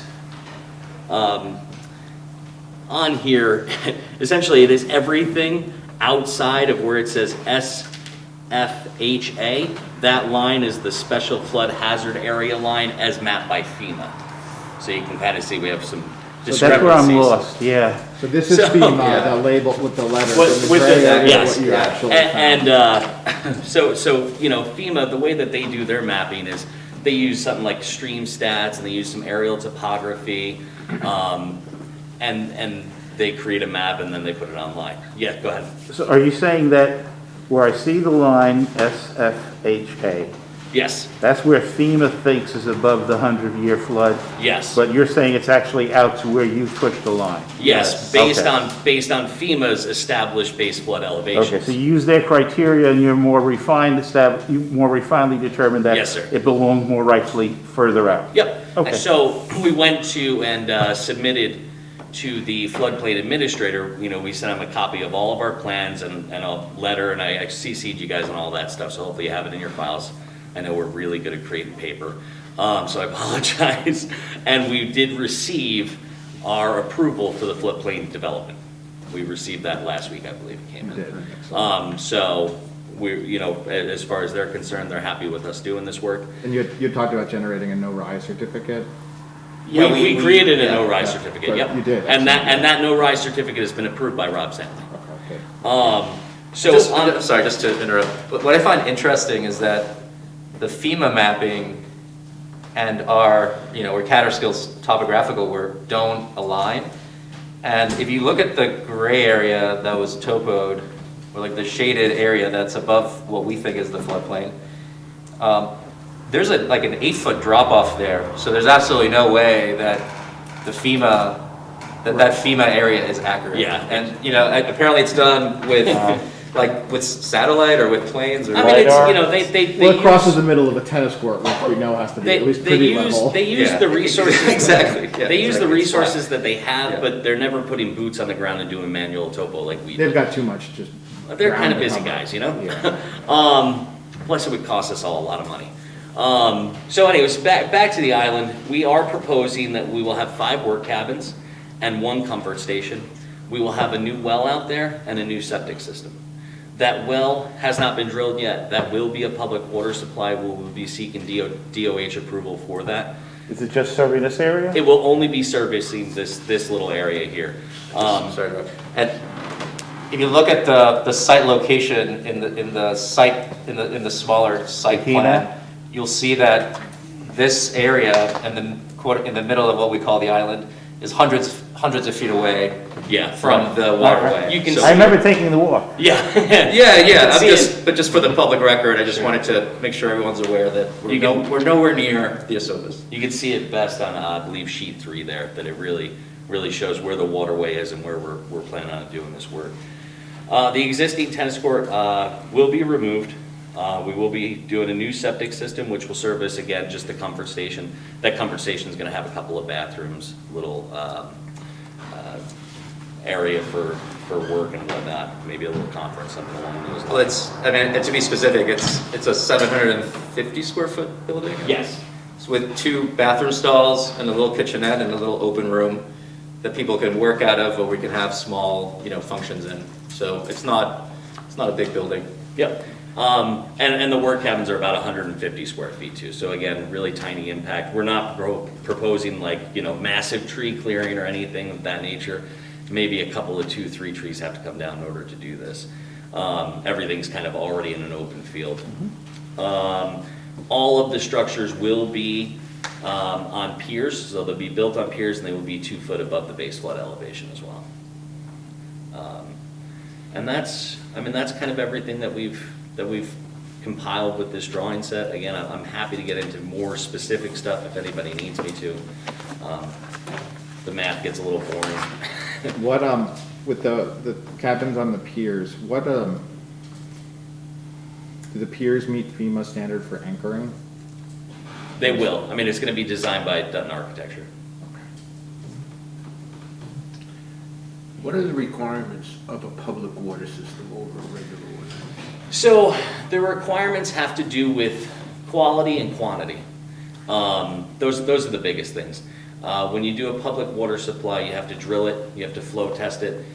The flow test will have to meet your minimum daily usage. For this one here, it'd be super minimal. Basically, you know, it'd probably be, it's gonna be the same as what we're proposing for the septic system, which is gonna be approximately 440 gallons per day with a 240 gallon per day, I'm sorry, a 200 gallon per day backwash of that public water supply. It will require treatment, and you'll have to be able to prove that you can actually, you know, supply enough water, which on something like this is gonna be super easy to do. The treatment's gonna be the harder aspect of it. We won't know what treatment is required until we drill the well, flow test the well, and do testing. And how far down do you think you'll have to go on? Do you have any idea now? Honestly, I'm not 100% sure. I mean, it could be 50 feet, it could be 100 feet. I don't think surrounded by water. I don't think it's going to I be very hope deep there's because water. we're surrounded by water. I can't imagine that it's going to be super deep. I would ask the neighbors, but unfortunately, that's a cemetery. It's only a guess. Yeah. The well drillers just guess anyway. They don't. I mean, nobody knows till they start drilling. Yeah, exactly. I don't think it'll be far. It's certainly not. I'm sorry, man. It's certainly not building on top of a mountain where you got to go, 400 or 500 feet down. So is that shown on the map where the well is going to be? Yes, ma'am. It's shown right here. And that, as well as, everything's going to be above that base flood elevation above the 100-year. There's the separation between the well and the septic, right? And Oh, yeah. That's we why meet the all well's the here, and that's why the requirements. septic is there, yeah. That was the other thing. You have to be 200 feet away with your septic system, 200 feet away with any infiltration. There's all sorts of additional setback requirements when you're a public water supply. I think practically, right, I know treatment's TBD, but it's likely that we'll have to chlorinate it.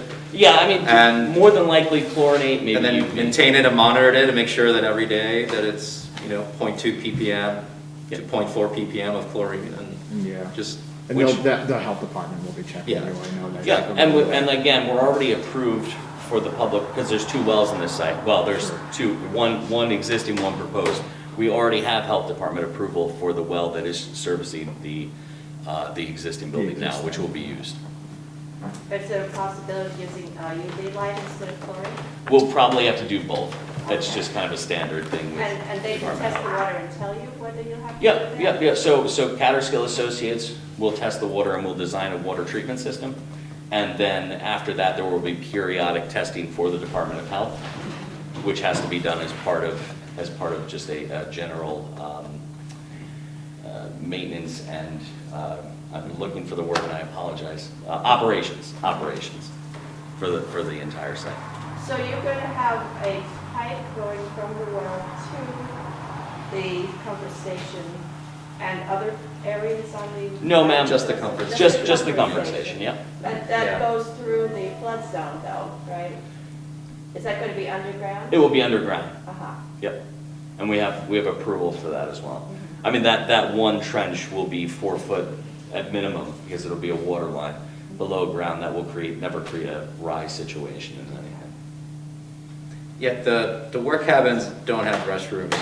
They're or water or toilets, nothing. It's just, No just a place. no sleeping either. Yeah, just a place to work or to read or to hang out.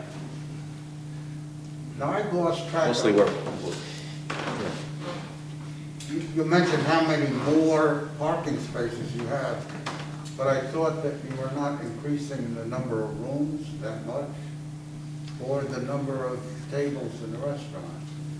We actually, we're not. We received, because of the way that the parking requirements are set up in the zoning, when we went through, we were going to need a very excessive number, and I have it all. I sent everyone a letter that kind of listed everything out, so I'm going by memory a little bit, and I apologize for not having those numbers in front of me. We were going to need approximately like 125. It was 120. That's what. Yeah. Something like that. And that was because if you take the entire building and you break it into the different kind of sections that it is, right? We have a spa, we have a hotel, and we have a restaurant.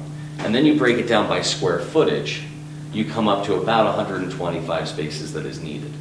But, yeah, it doesn't take into account any of the overlap, right? Because the people who stay in the hotel who are using a parking space are the people who are also eating at the restaurant, are also using the spa, and so on and so forth. So we had to go for we had to go for a variance from the zoning board, which we were able to obtain a few months back, for the reduction in parking. We got that variance by providing 41 spaces for the entire site. During the past month, while I was redesigning the parking lot, I was actually able to squeak in an extra 3 additional spaces, so we have a total of 44 spaces for the entire site. How many did the spa have? Approximately, I mean, if you lined it up and you based it on the zoning requirements, there was about 16. About 16. 16 or? 16, yep. So they were way under.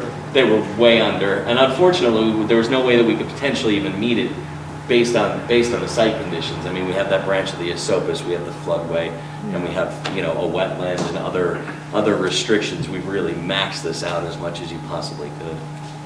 There's really nowhere for you guys to spill over parking to, if it became, like, it behooves you not to overbuild more than you can handle. Yeah. Because it wouldn't, Yeah. there's just, you know, you'd have excess capacity. You could. Yeah, and that's the other thing, like, you know, if you look at the zoning regulations, for a restaurant, it's based on square footage, the number of parking that you need. Right. But there's only 74 seats in the entire restaurant.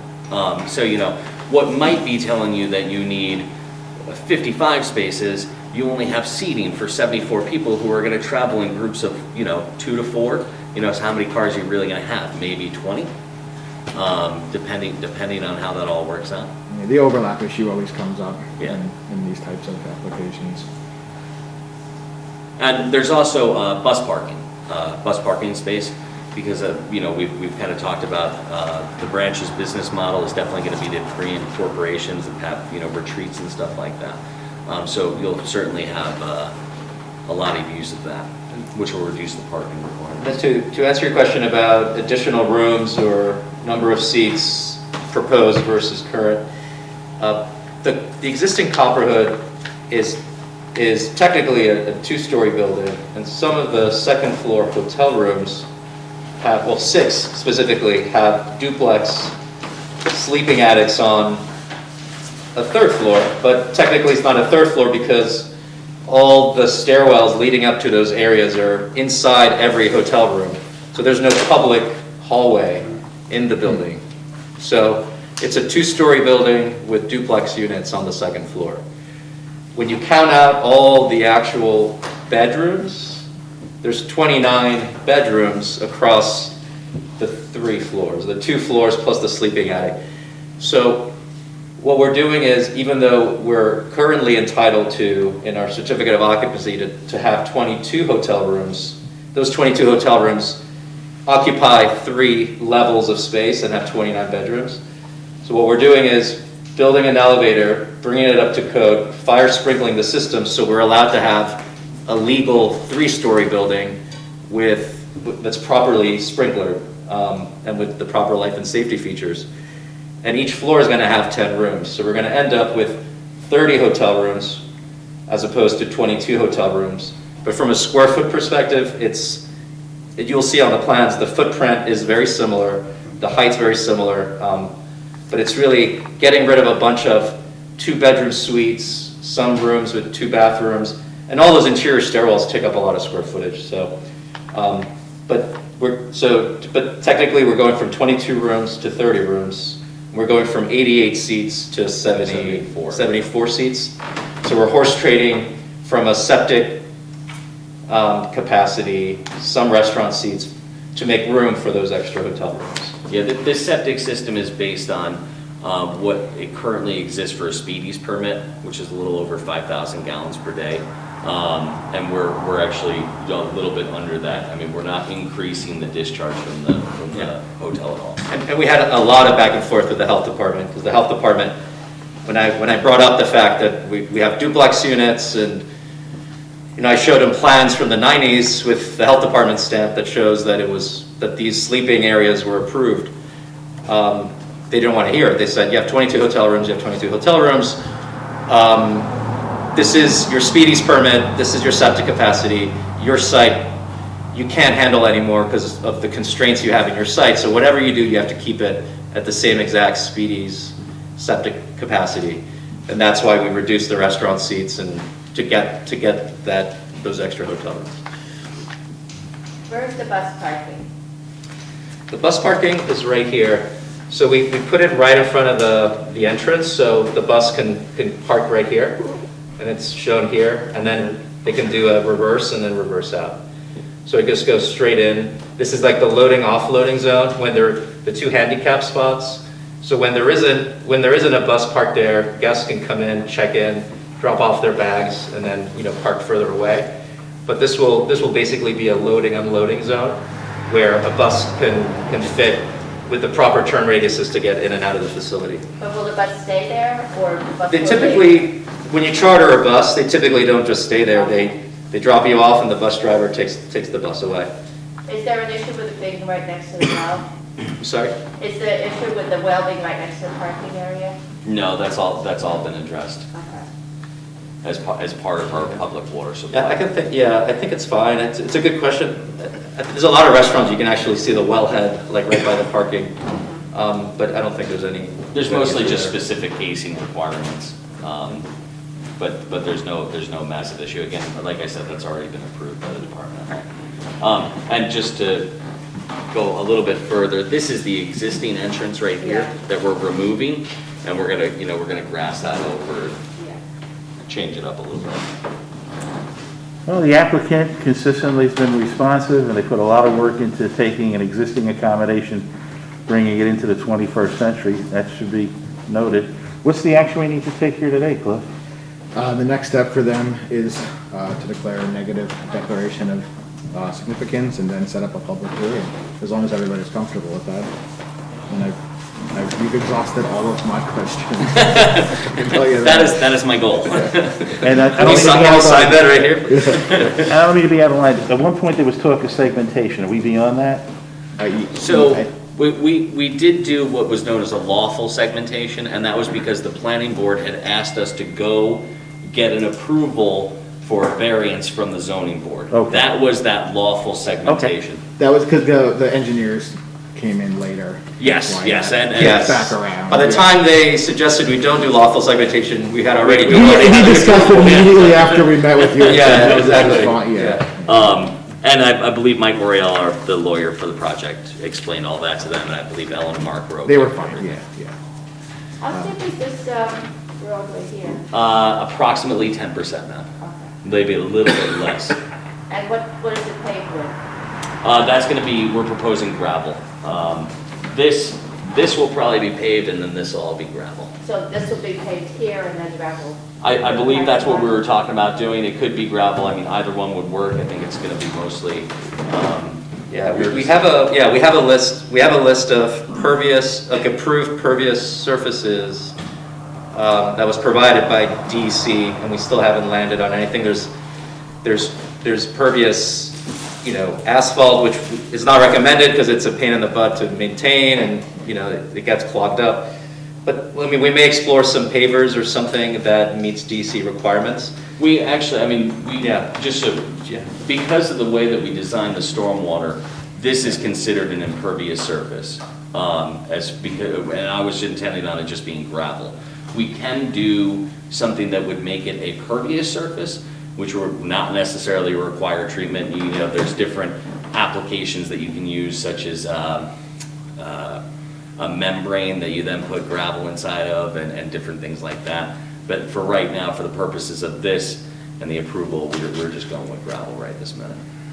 I'm just thinking about snow removal, plowing gravel. I know, I agree with you, and that's why I would prefer not to use gravel. Because of that, I don't want to just move around gravel every time I plow the parking lot. What's that? Erosion on the hill. Yeah, for sure. And that's why I think, at the very least, where we're taking out some pavement, we should probably put pavement in there. And the slope on that is 2.5% on the entire parking lot. So there's not going to be, massive erosion on that parking lot, even if it is gravel. Plus, I do have these islands designed inside of it that are going to act as sediment basins and stuff as part of the stormwater. And all of the stormwater can get pushed, all the snow can get pushed down into a sediment basin that's down at the end of the driveway, or at the end of the parking lot. Yeah, that's gonna be approximately a 3-foot deep sediment basin as part of the stormwater plan. It's like one of the best spots to put snow. Allows it to do its job in the spring. Are these the islands you're talking about? Yes, ma'am, they're just little grass islands that are gonna have an under drain to them, that then go into a much more complicated system underground. Nice. Oh, is that it? Yeah. I have no questions. And a motion to make a negative declaration? I think in order to do that, you have to go through part 2 of the short environment. Oh, we never, yeah. Which I did bring copies of. Thank you. And I brought copies of the part 1 in case anybody needed them.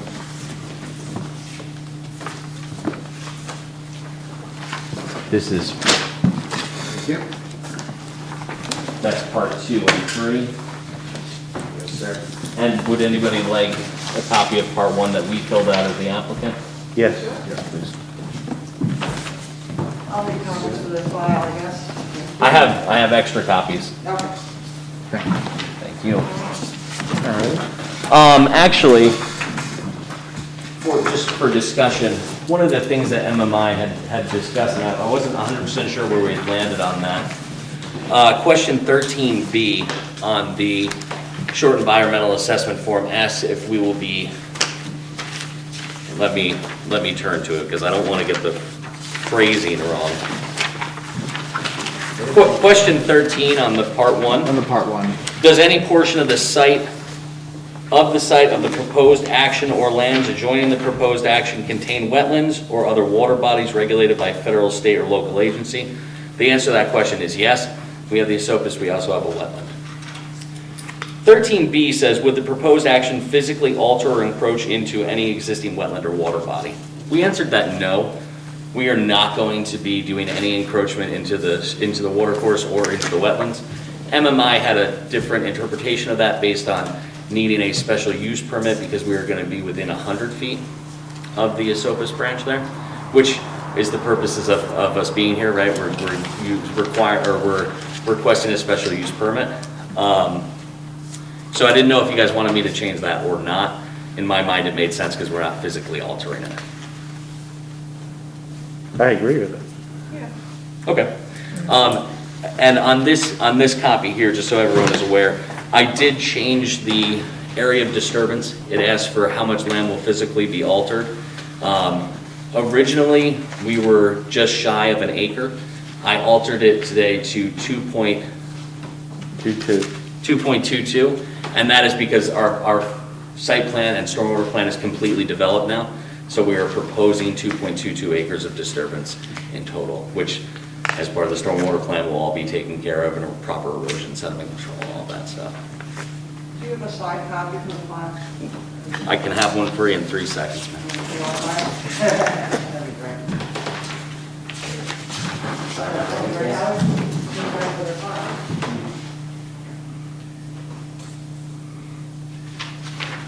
Okay, you ready to go through this? Yeah, let's go. All right, 1, will the proposed action create a material conflict with an adopted land use plan or zoning regulation? No. No. No. Will the proposed action result in a change in the use or intensity of use of the land? No. No, or small impact. You're on part 2? Part 2, Yes. yes, sir.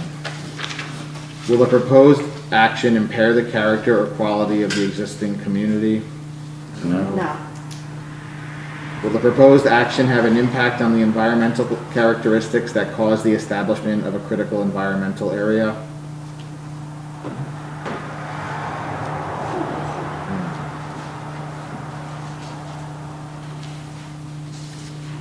No. Is this a critical environmental area? Critical. No, I don't believe it comes up as one. Sounds like a no to me. There's something about bald eagles. So there are bald eagles. We had a total phase 1 done on the site a couple of years ago by Norbert Wenzer. We're not going to be impacting any of the bald eagle habitat. I mean, again, I think if we cut down a tree, it will be 2 or 3 at most.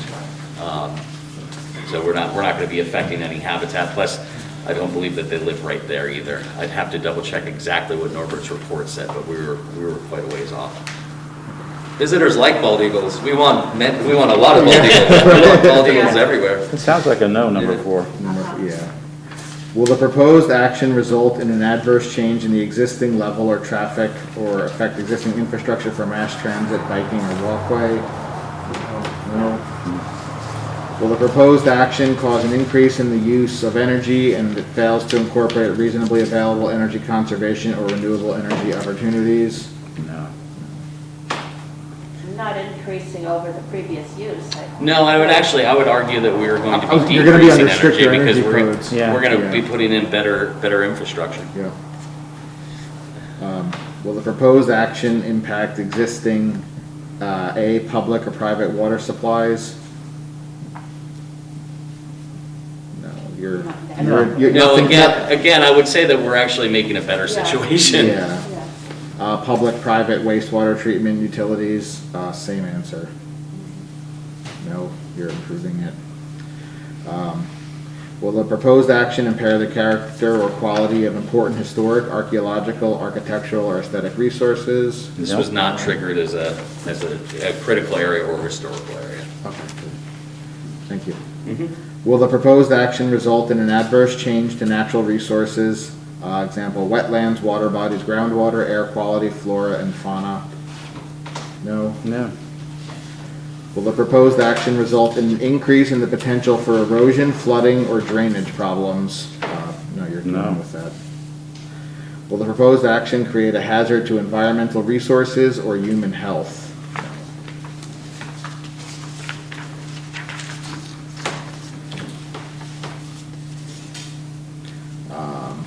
Nothing was answered moderate to large impact, so that doesn't affect us.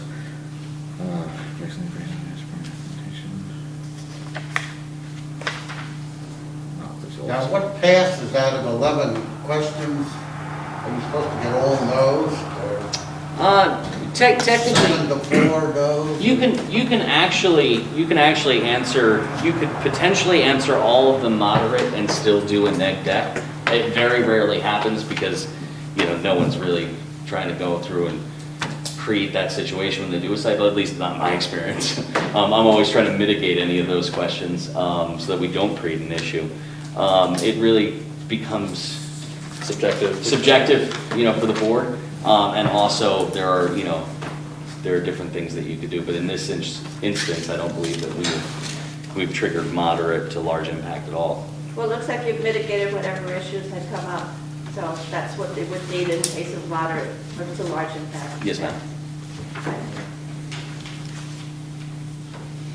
So you could have all 11 moderate and still decide that it was... In theory, yes. I don't know that anybody It's ever happened. would do it. I checked box 2. Spill notification will not result in any significant adverse environmental impact. I've signed it. An example would be that if maybe you were encroaching on a wetland or something, you could call that a moderate impact to a water course or wetland, but still, Yeah, I'll consider get that it right, a neg deck because That's it's her. I got it's it. been mitigated in some other way. Yeah, on the no, I site don't. plan. Do you hand me that one?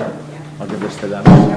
So then, our attorney, Mike Moriello, posed the question to Ellen Hart at MMI and to the planning board. Once we complete the short EAF, whether the planning board wanted Mike Moriello, our attorney, to draft the negative declaration, or was the planning board and the planning board town engineer planning on drafting the negative declaration? We're happy to draft a version, send it to you and your engineers. Yes, please. And then I think, unfortunately, I was speaking to Mike, he said that the town planning board cannot have a public hearing until they have issued a negative declaration. So I think I believe. Yeah, I'm sorry. No, go ahead. I believe that if the planning board is happy with everything, my understanding is that you guys, essentially you've almost come to the point of a neg deck. You guys could vote on a neg deck this evening. We can write out the neg deck on part 3. I mean, that's what the big space there is for. Or we could draft something up and at the next meeting, bring that in for you guys to adopt it. I don't think we need to wait for that to happen all sequentially. Okay, all right. Yeah. Because obviously, we certainly would love to get to a public It's- hearing. it's- I don't know if I've made that obvious at all. No, it's a paperwork thing at that point. Okay. It seems strange to me that they would want a neg deck before the hearing. Wouldn't they want public input into whether we give them a neg? You know, deck? I would agree with you up until about 6 months ago when Mike explained it to me. There has been case law that says that you are supposed to have a neg deck before you go to a public hearing.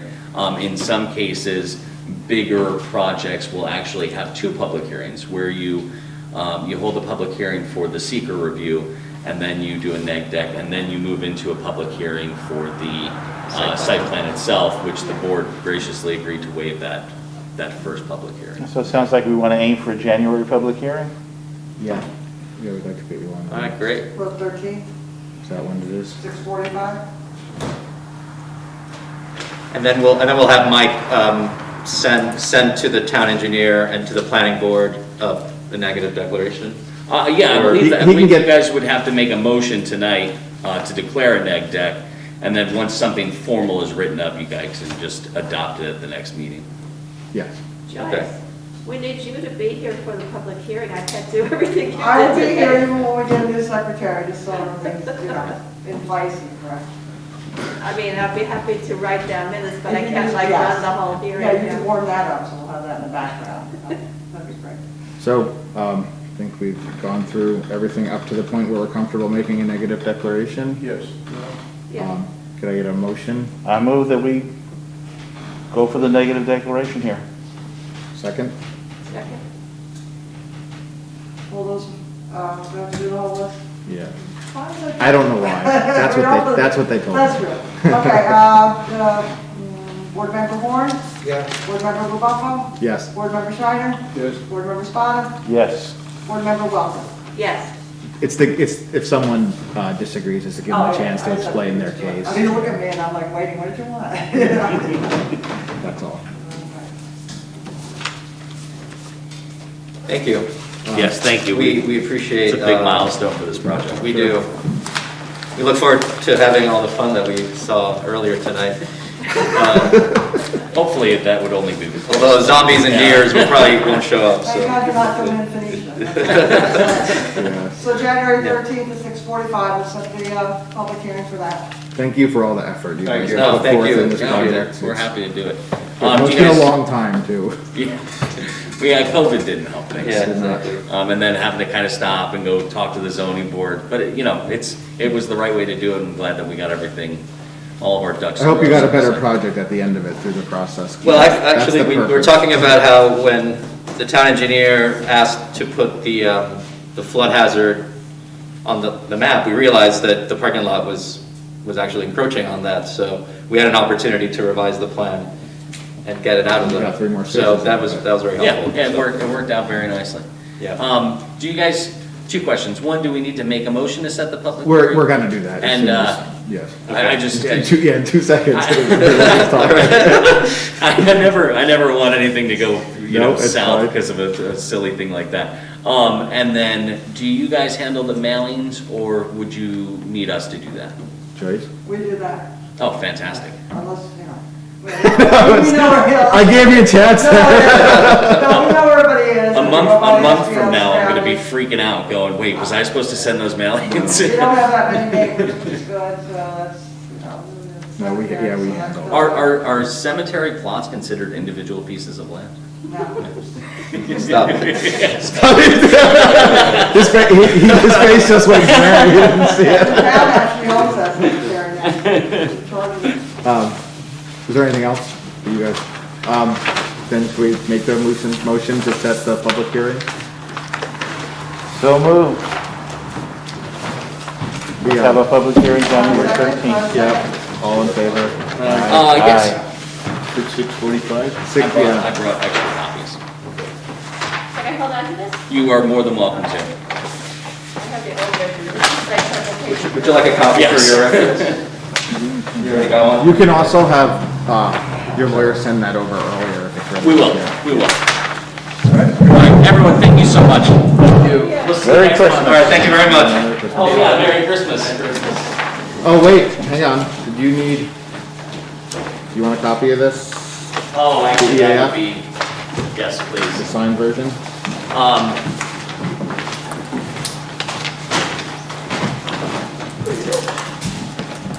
Thank you. We have a copy. I did too. Okay, awesome. We're good. Thank you. All right, thanks again.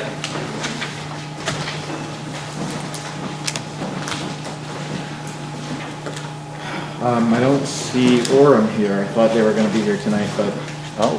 Could have left.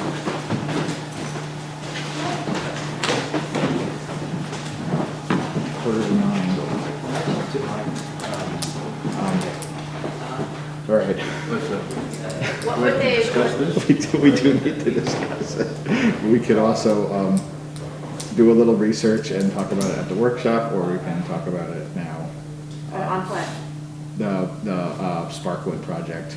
I think we need to dig into this a little bit and see what. I agree, particularly, with the letter from Hillary, we gotta make sure we got it all lined up. Yeah. I'm confused about the zoning. Like, where is the zone? I mean, it's Yeah, like. we that's just- what we I'd like to know where the zoning Verbally that line there was is. zoning, was Yeah. this and this, but I'm hearing different stories, so. Yeah, I thought the split was farther back.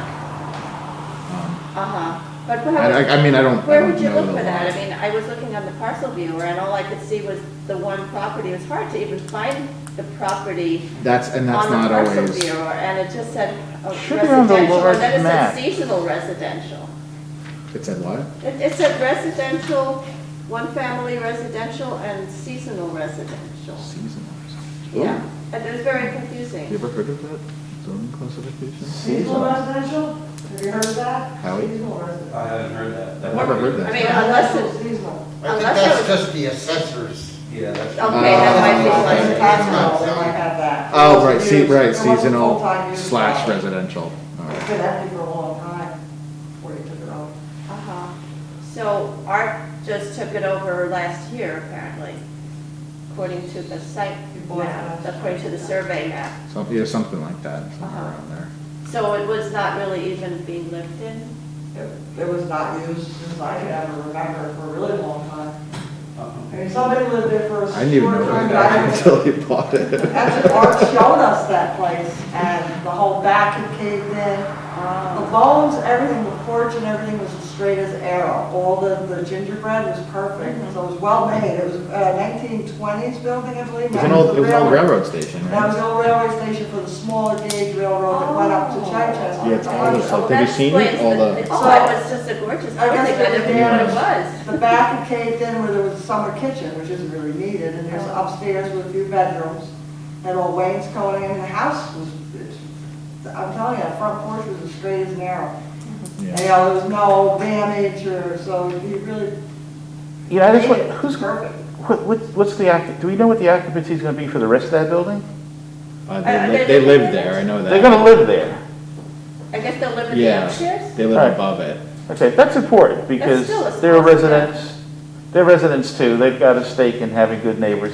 Yes. Because we heard from two groups of people here. We heard about a commercial people that have the supermarket. And you were right. Yeah, we all got bears. We all have to learn to deal with it. There's ways to get service in and out. I'm less concerned about, her objections because, yeah, put up a fence. They shouldn't use our parking lot. That's all seems pretty straightforward. My concern was for other residences who saying that this is affecting their quality of life. They're really right across the fence. I mean, there's not even a fence. It's a very small lot. Yeah. Yeah. But maybe they need to do, maybe that's why They could look into putting a fence in. yeah, because I think when what's his name was doing the e-scooter, we talked about, okay, here's what you're gonna have to do Well, as a in terms of buffer. parking. We Yeah. made, Yeah. we said, here's what you need if you want to get the special permit use to be a good neighbor. Because if these people are living there, then that's their home too. So there's an incentive for them to make it nice for everybody.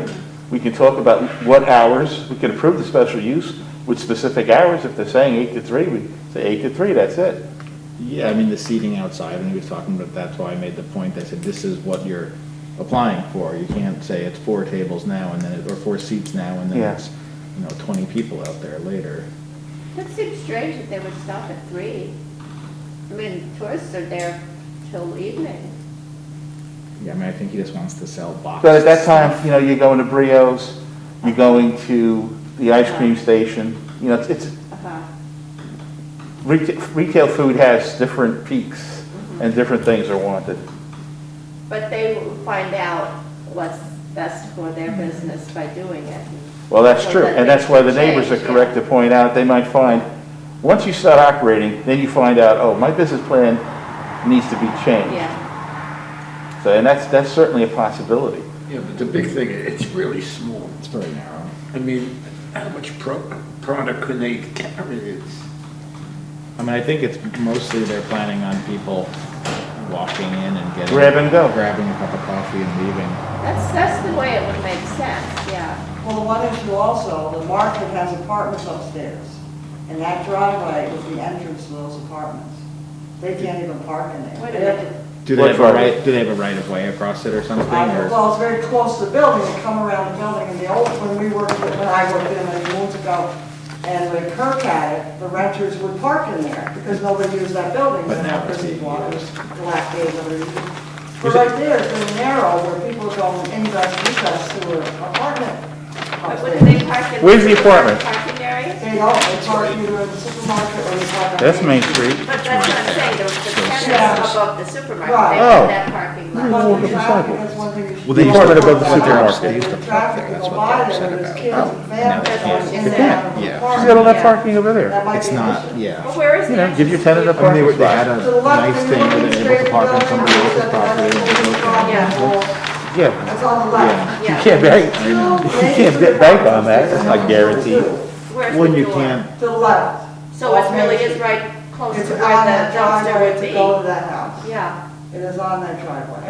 I would hope that there'd be a way for the neighbors, if it went that we approved it, if, to feel that this is better than alternative uses. I gotta think that, this use, the couple is living there, they're your neighbors, they run a small business out of the front several hours a day, but there's no more machinery parked in the back. Maybe, I would think that they could come out of it better than what the alternative has been up until now. Which was? Looking at heavy construction equipment, backhoes, I mean, the nice, front end loaders. That's what Art was using it for? That's the picture that was attached to the I mean, I letter, was wondering about that, that he was storing equipment. apparently. Uh-huh. yeah, I think he's got his backhoe parked back there. So that would presumably not Yes, I think continue? so. Well, I think that's something that we could talk about it, Yeah. to say, to maybe if there's a compromise, to say, look, Yeah.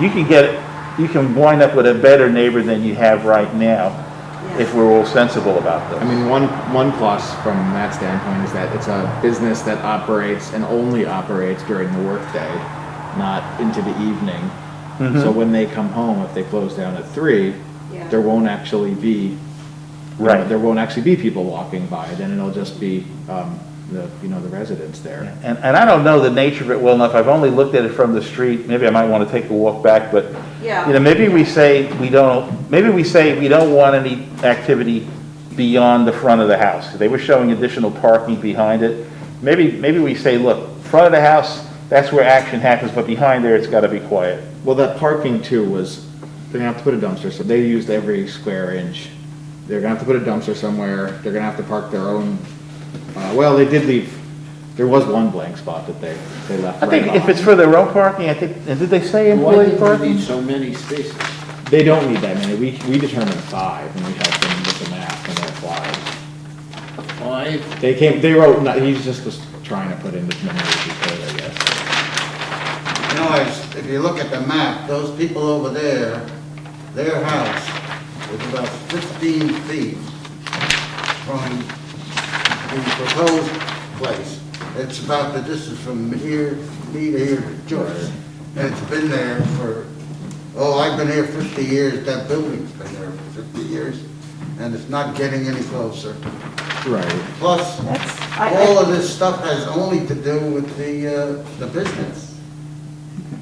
If it was just me and I owned that Well, property, I could put it back up. This was similar to like the Rail I can cut Explorers. trees down, I can We build had- a fence or not build a fence, I don't care whether there's a spring that's getting water coming, And this is- that's all what it is today. With the rail explorers, if you remember, we had a butters getting upset that there was suddenly gonna be a train on the train tracks in their yard. With the You know, or train sounds or people going by. And So, well, I had when you spoken to bought or Doug, moved in there, the and train he's- tracks existed. and They his- didn't, they didn't just show up.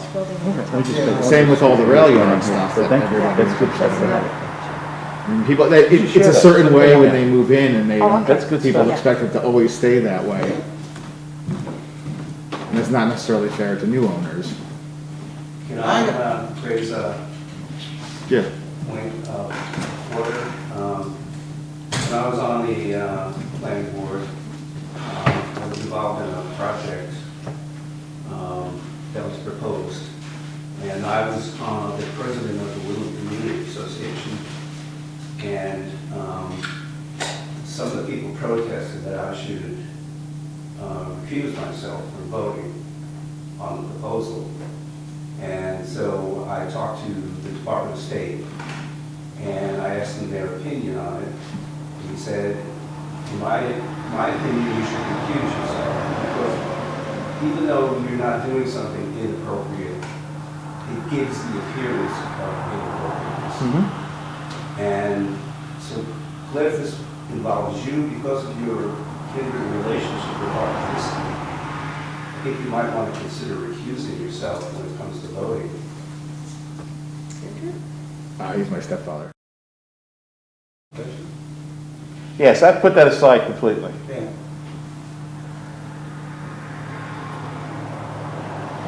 I have a question for Joyce.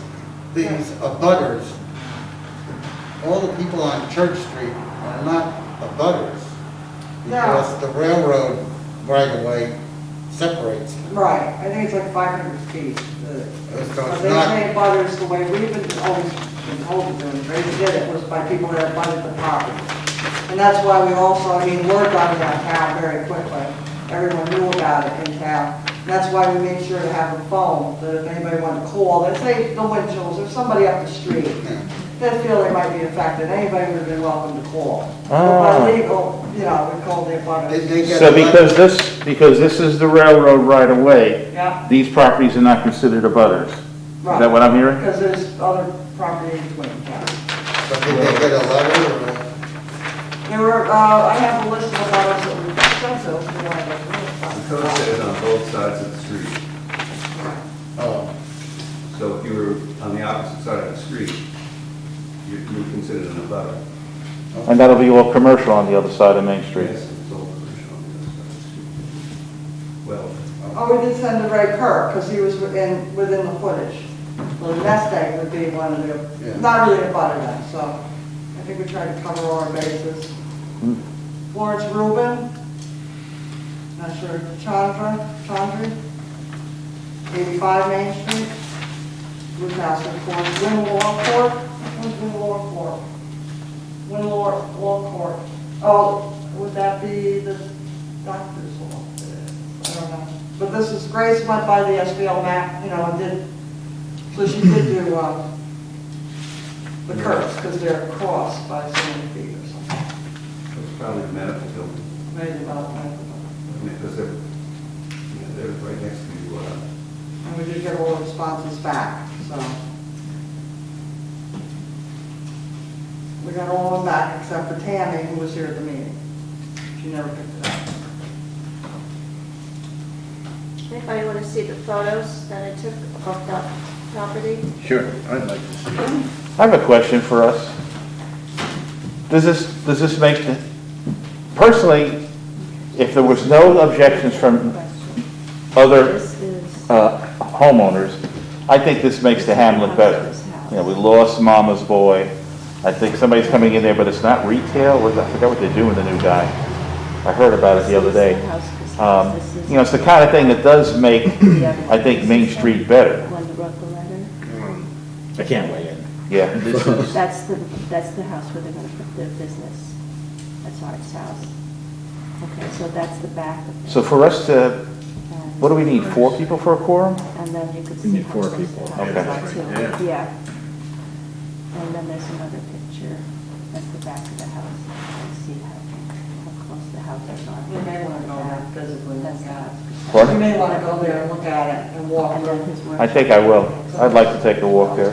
It's the workshop. I've only seen it from Main Street, I haven't walked the property, I want to do Down at that. the fellow next to Kim, Kim's the blonde with the store on Main Street. Right.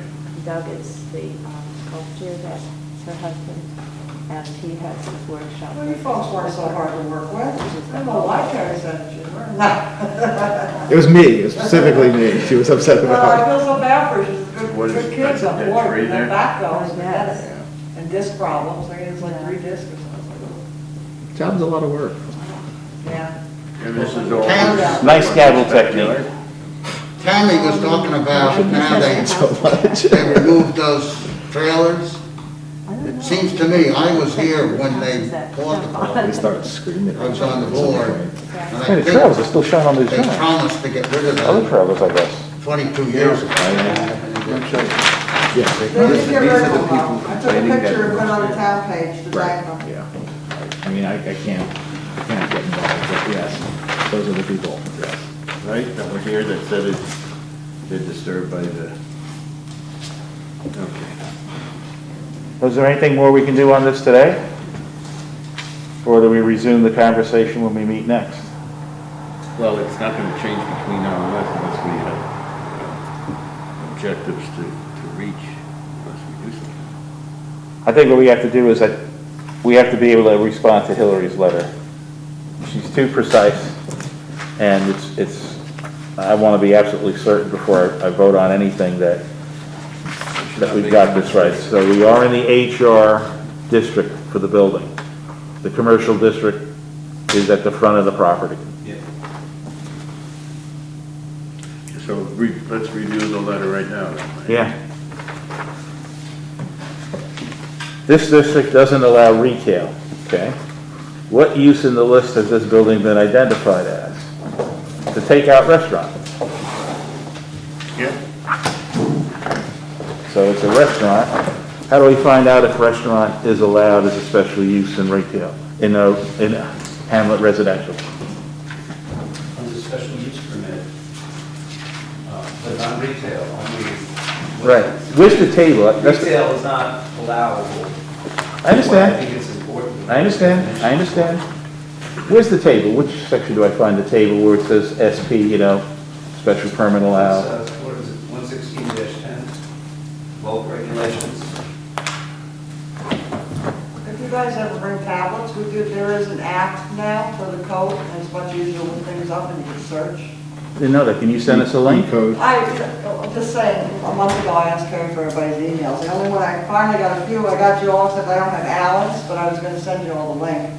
It starts at page 116-42. 115? 116, 16. 116? yeah, that's page number. 116-42, and it extends to 116. There it is, okay.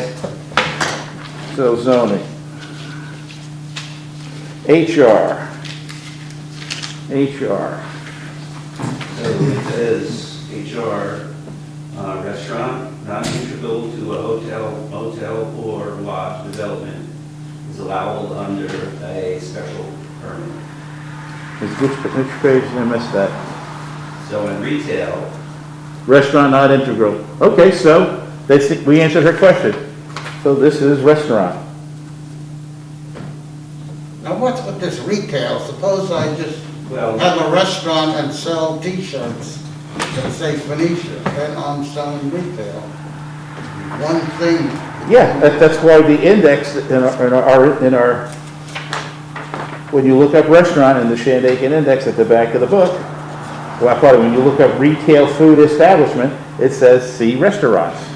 Retail food establishment is a restaurant. Well, what does it say when you go to the restaurant section? Well, if it's defined as a restaurant, then I go to the table, and the table, as Harry just pointed out, that in the HR district, a restaurant not integral to a hotel, motel, or large development is allowed as a special permit. So I think we are empowered to say, yeah, we approve this as a special permit. That's a response to Hillary's question. Now, would this be- Does that make sense so far? Yes, it does. Would this be given out by the zoning or the planning? Us. By planning? Yeah. Okay. Okay, then she says, review supplemental standards for special permits, 11639, especially screening for residential uses, that's 11637.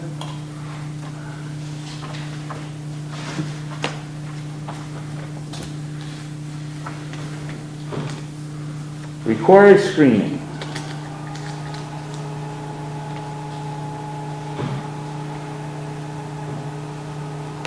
Okay.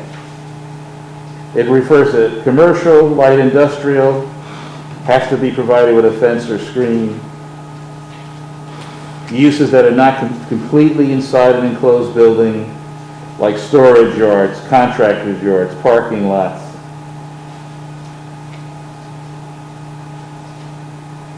Or somebody on patio, I guess. Would that also be? That's not saying that here, but it does say that if we were to say that we could support a special permit, provided adequate screening was provided at the neighbors, it does say here that they have to maintain it in good order.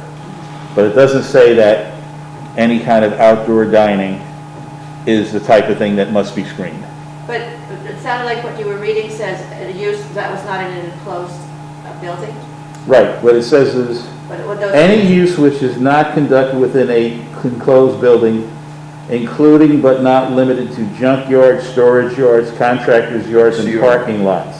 She's right. So they have to screen the deck.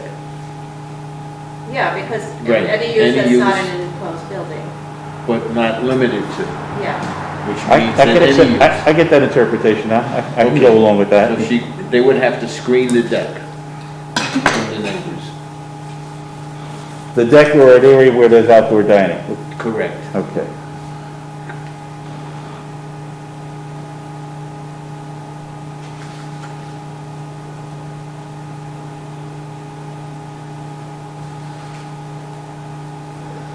I wonder And if that's with agreement of the abutters. Maybe they'd be just assume that there wasn't a fence. No, I think there already is a fence. What Doug had said when I spoke to him was, oh, I'm gonna have to make the fence higher. So, because that he's expecting that there will be people on the deck. so then the last thing that Hillary had that was an issue had to do with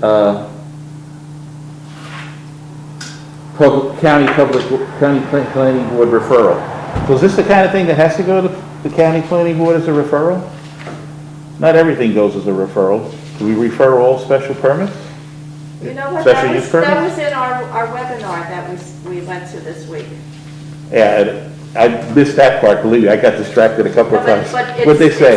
There's a list in that, the slides that she sent out. Who's got that form that they always sign? Do you have any Do you have a copy of the? It's usually stuff slide? within 500 feet of Of the county. PowerPoint? That stuff. Private feet of a county road, yeah. Yeah, the county, You yeah. have to send a recommendation to the. You know what, Sam, I have that on my computer. If I set it up, I can. How is it that send a recommendation to the county planning board? Right, so Hillary's assumption here is that this is gonna get referred to the county. We don't refer everything to the county. Town board. The county. Ulster County Planning Board. Oh, yeah, if it's on a county highway or a state highway, or So what's Main Street Phoenician? County, it's county, yes. the extension of, isn't it? The county, the Bridges County, or the Yeah. state? The state maintains it. Well, it's, 214 goes the other way. That's state. Right. That's the, it's 47 coming off Bridge Street is county. it's not part of Plank Road, right, even though it's connected. But I think it is 47, that's the extension of 47, yeah. I'm not sure about the town, because I would see the town trucks going through there. But I think, I know the old Plank Road is, so, Yeah, the extension of Plank Road. And then 214 comes from 28 up to 214, that little piece by the Phoenician Estate. And then Main Street is the county. I think they have an agreement, the state allows it for whoever, you know, otherwise, yeah. So yes. Did we send a letter to the post office? What's that? I say, I'm just making Oh, sure. Did we send a letter to the post office? Oh, that might have been that one, I didn't know what it was, right? You may have to notify the federal government. Oh, no. I think that was the one-win law. What about the septic?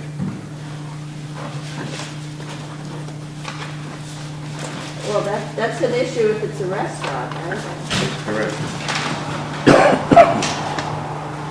Why not just send it to the county and let them send it back? Well, I think it is within within 500 feet of Main Street. Well, the property's right there, so. The property's right adjacent, yeah. The building, I'm thinking, though, is, Yeah, but the property line is right on.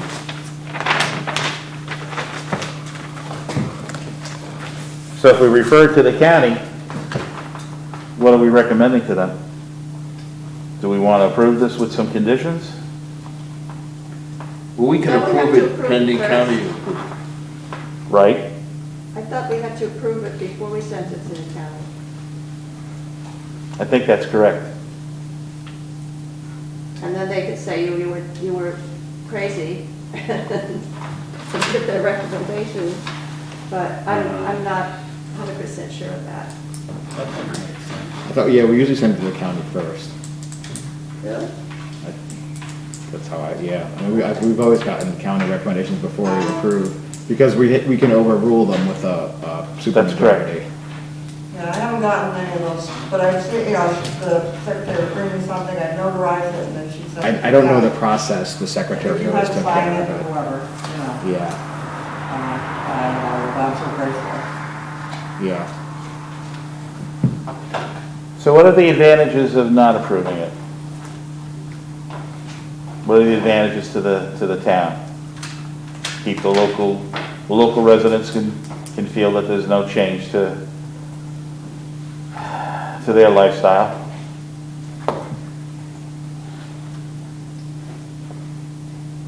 And the advantages, if we do approve it, encourage a small business.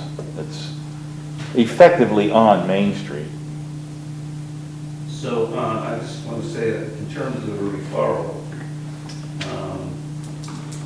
a full statement of any special use permit application that meets the referral requirements of 239 of general municipal law shall also be referred prior to the public hearing to the Ulster County Planning Board for its review. No action shall be taken by the planning board on such application until an advisory recommendation has been received from the county planning board, or 30 days have elapsed. So it sounds like we have to, or you have to notify the county. I agree with what you've just said, yeah. I have the same interpretation. We got to send it to them. And without an action, Without an action. requesting their advice. And if they don't respond in 30 days, the time's up for them.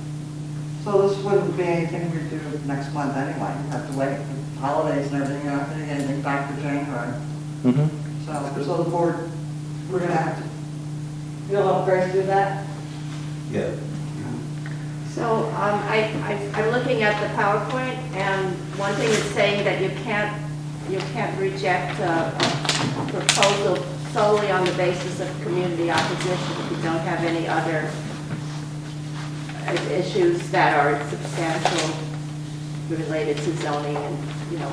That's right, they did say that. I remember that part. Yeah. And I'm trying to remember if there's been a special use permit application that we've denied in the last couple of years. I'm trying to think of one and I can't.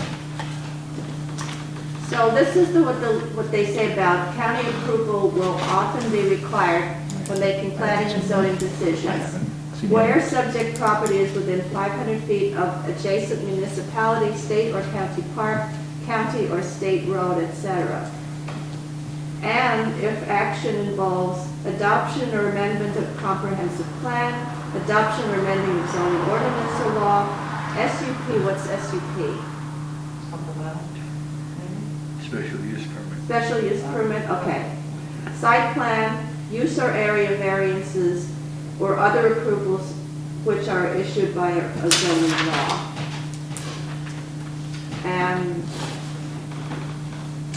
a lot of things.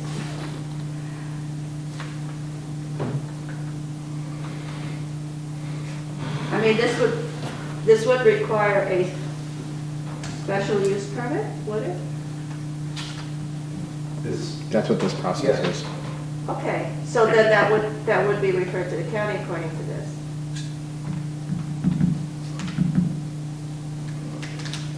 So, here's where I'm at, you all tell me how you're at.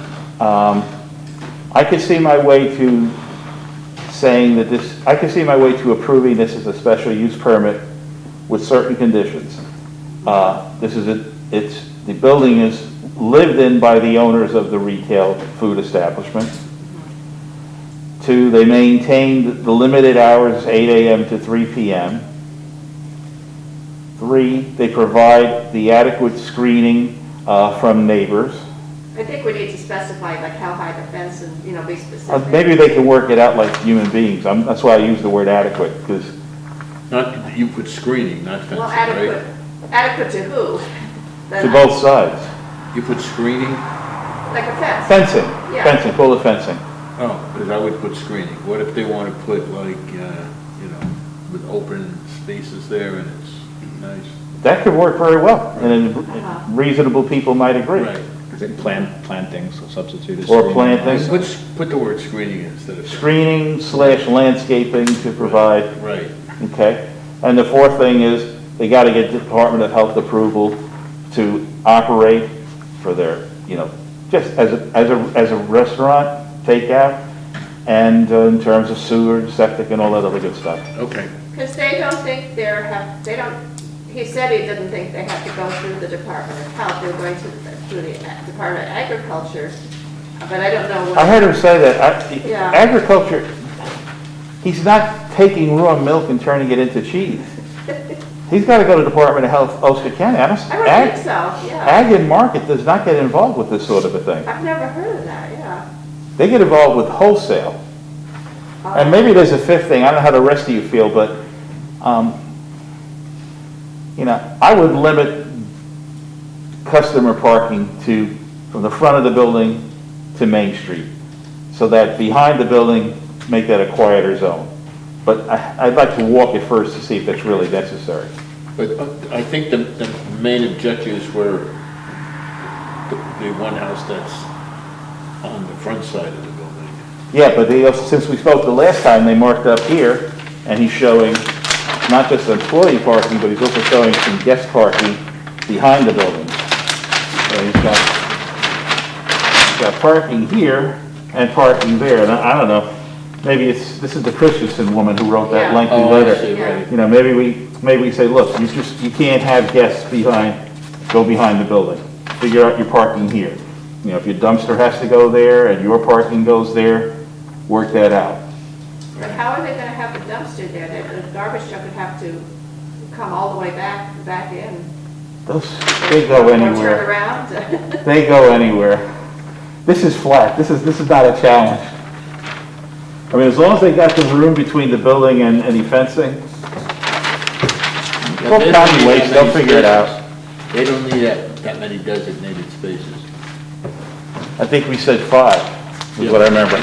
For the 268 feet, they're showing 1, 2, 3, 4. They could probably show a 5th one easily. I thought they said they put 9 on the map. Right, and I'm saying maybe what I could support would be to say no customer parking behind the building, north of the building. Uh-huh. That's just, That could this be is just employee my idea for you all to consider. Uh-huh. So can we still send the request for review to Ulster County even before you do your site visit, or do you want to wait? I don't think there's any reason to wait. I wouldn't wait. To review it. And then you'll help us with the wording, I don't have any, we'll find some old forms. You better do it, or we're gonna get another letter from Hillary. Hillary should be the second. That's okay. Just keeping us sharp. That's good. Well, I already did a site visit, so, and I have the photos. If anybody wants to email them. What's your feeling? Is this something you can support, or do you think it's just a no-go, this special use permit? Oh, well, I kind of agree with what you're saying. I'm wondering about that issue about the tenants of the supermarket.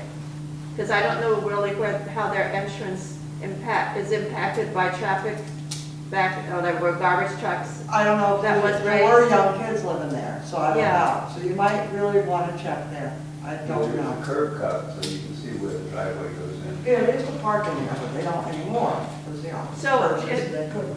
Right, so if the tenants are in the habit of parking in that They're not. driveway of the greenhouse, They're not. and now they're not going to be able to, they would park on the other side of the supermarket. No, they haven't been parking there since he bought it. You know, Okay, so that they're, was they're fixed. still parking in the supermarket. But So they still don't- people go in and out, so, you know. But they're not actually stepping into the path of traffic, Well, like though. I said, there's kids there. So you may Okay. have to check, see if there's still kids, because they play there.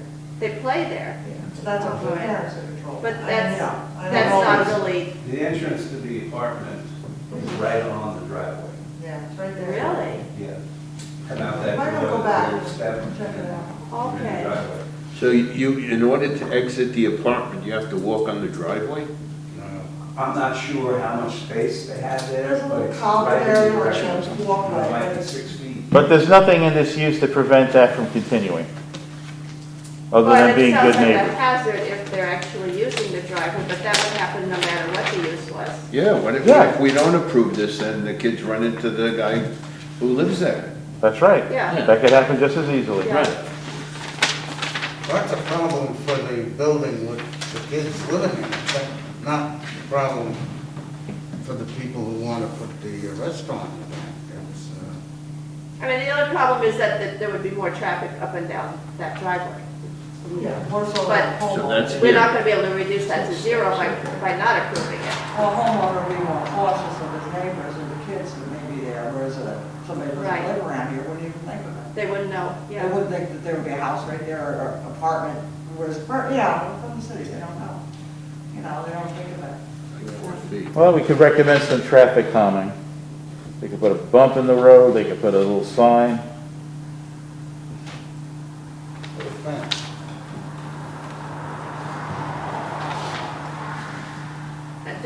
We already discussed the signage on the Main Street. Did we? I mean, he said he was gonna put a sign on Main Street, Yes. and I guess there are specifications that he can't exceed. Yes, there are sign regulations. Yeah. He's certainly allowed to put a sign. Yeah. It's 24 square feet.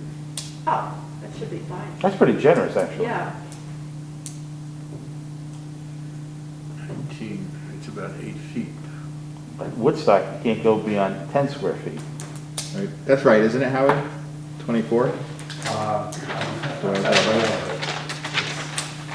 Yes, probably 24. Does anybody, and I'm only speaking because I see that Cliff is Back informally recusing himself, He's they're backed leaning away. back. Does anybody have a feeling that they can't support this as a special use permit? I've got them up to 6 I can support conditions. it. I can support it. I think if we require a health department approval, that could be a major obstacle for them. That might- We don't have to require that. No, but I'm just saying. They can't do it without That health might- department approval. That might just kill the whole project, and then we'd be off the hook, is what I'm saying. But Oh, I I don't think wanna- it's reasonable to require that. I don't see how they could get around it. I don't think they can. Yeah. I mean, if they tell the health department, no, we're not going to prepare any food, we're not going to do any cooking, we're going to be just heating up. All I right, guess so they I- would have to listen, right? So just going around the corner, so no objection with these conditions. Vivian, no objection, any objection to? All right, so what do we do next? Send it to the county. Do we need a motion Do we? at this point, or? Do we have a It's, quorum to it's, vote? it's supposed to be automatic. The county thing's it just happens. That's automatic, You have to okay. approve it, Yeah. All right, I I'm mean, just gonna repeat. So are we going to vote? I'm just gonna repeat for Joyce's benefit, Yeah. because as we talked, I'm up to 6 conditions. I have screening and landscaping to the neighbors, limit hours 93, department health approval. Well, that's what they said they were I gonna think they do. said 8 to 3. Or 8 to 3, okay, good. 8 to 3. Sewer and septic, limit customer parking to front only.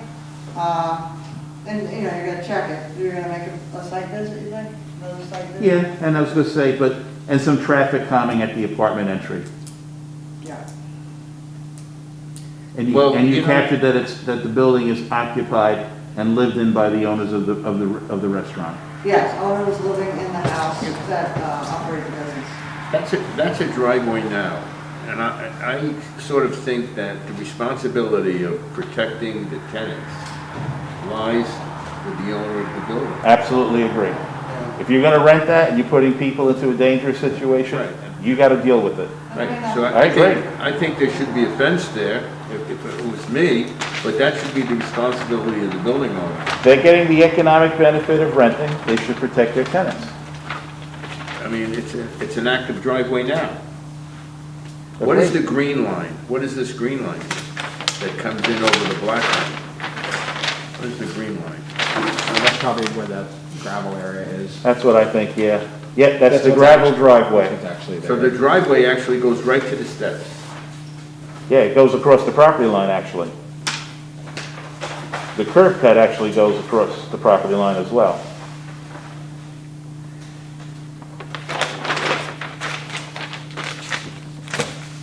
All right, can we get back to other business so Cliff can rejoin us, or? Other business of going home. So I guess if the driveway cuts towards the entrance to the apartments, then they really do have space to block it off, because that's like extra space on the driveway that they don't need to drive on. Right? Yeah, it does look wider than they need. Yeah. Well, it's only 19 feet.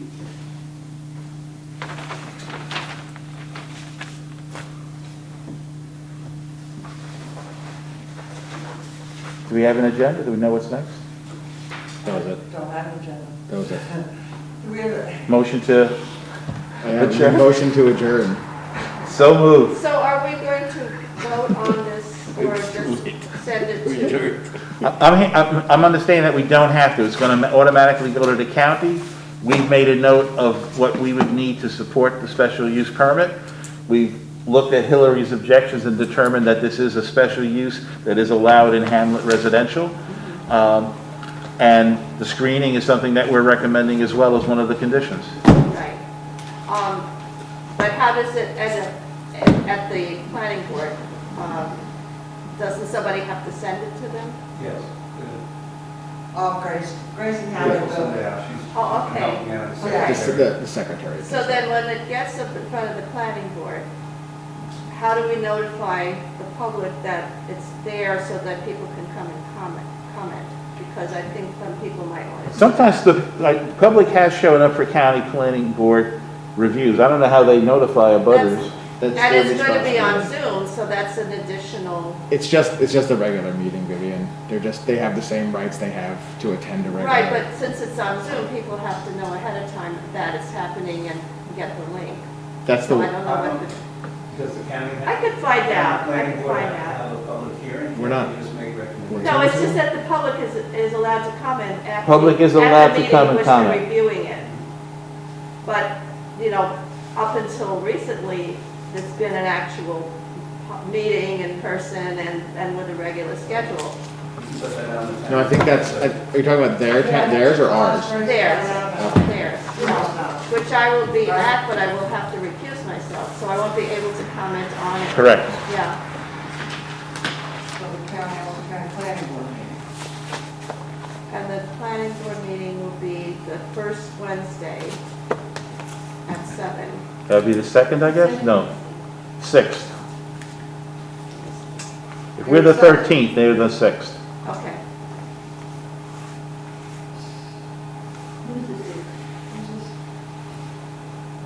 The town board meeting is before.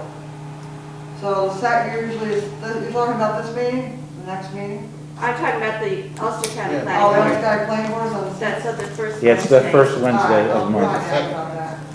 And I will find out, what I can about how we're going to Probably operate do that that meeting. But that's, Took me 9 years to learn this job, I came to the county. no, I can find that All out. right, good. Because I'll be talking to them, yeah.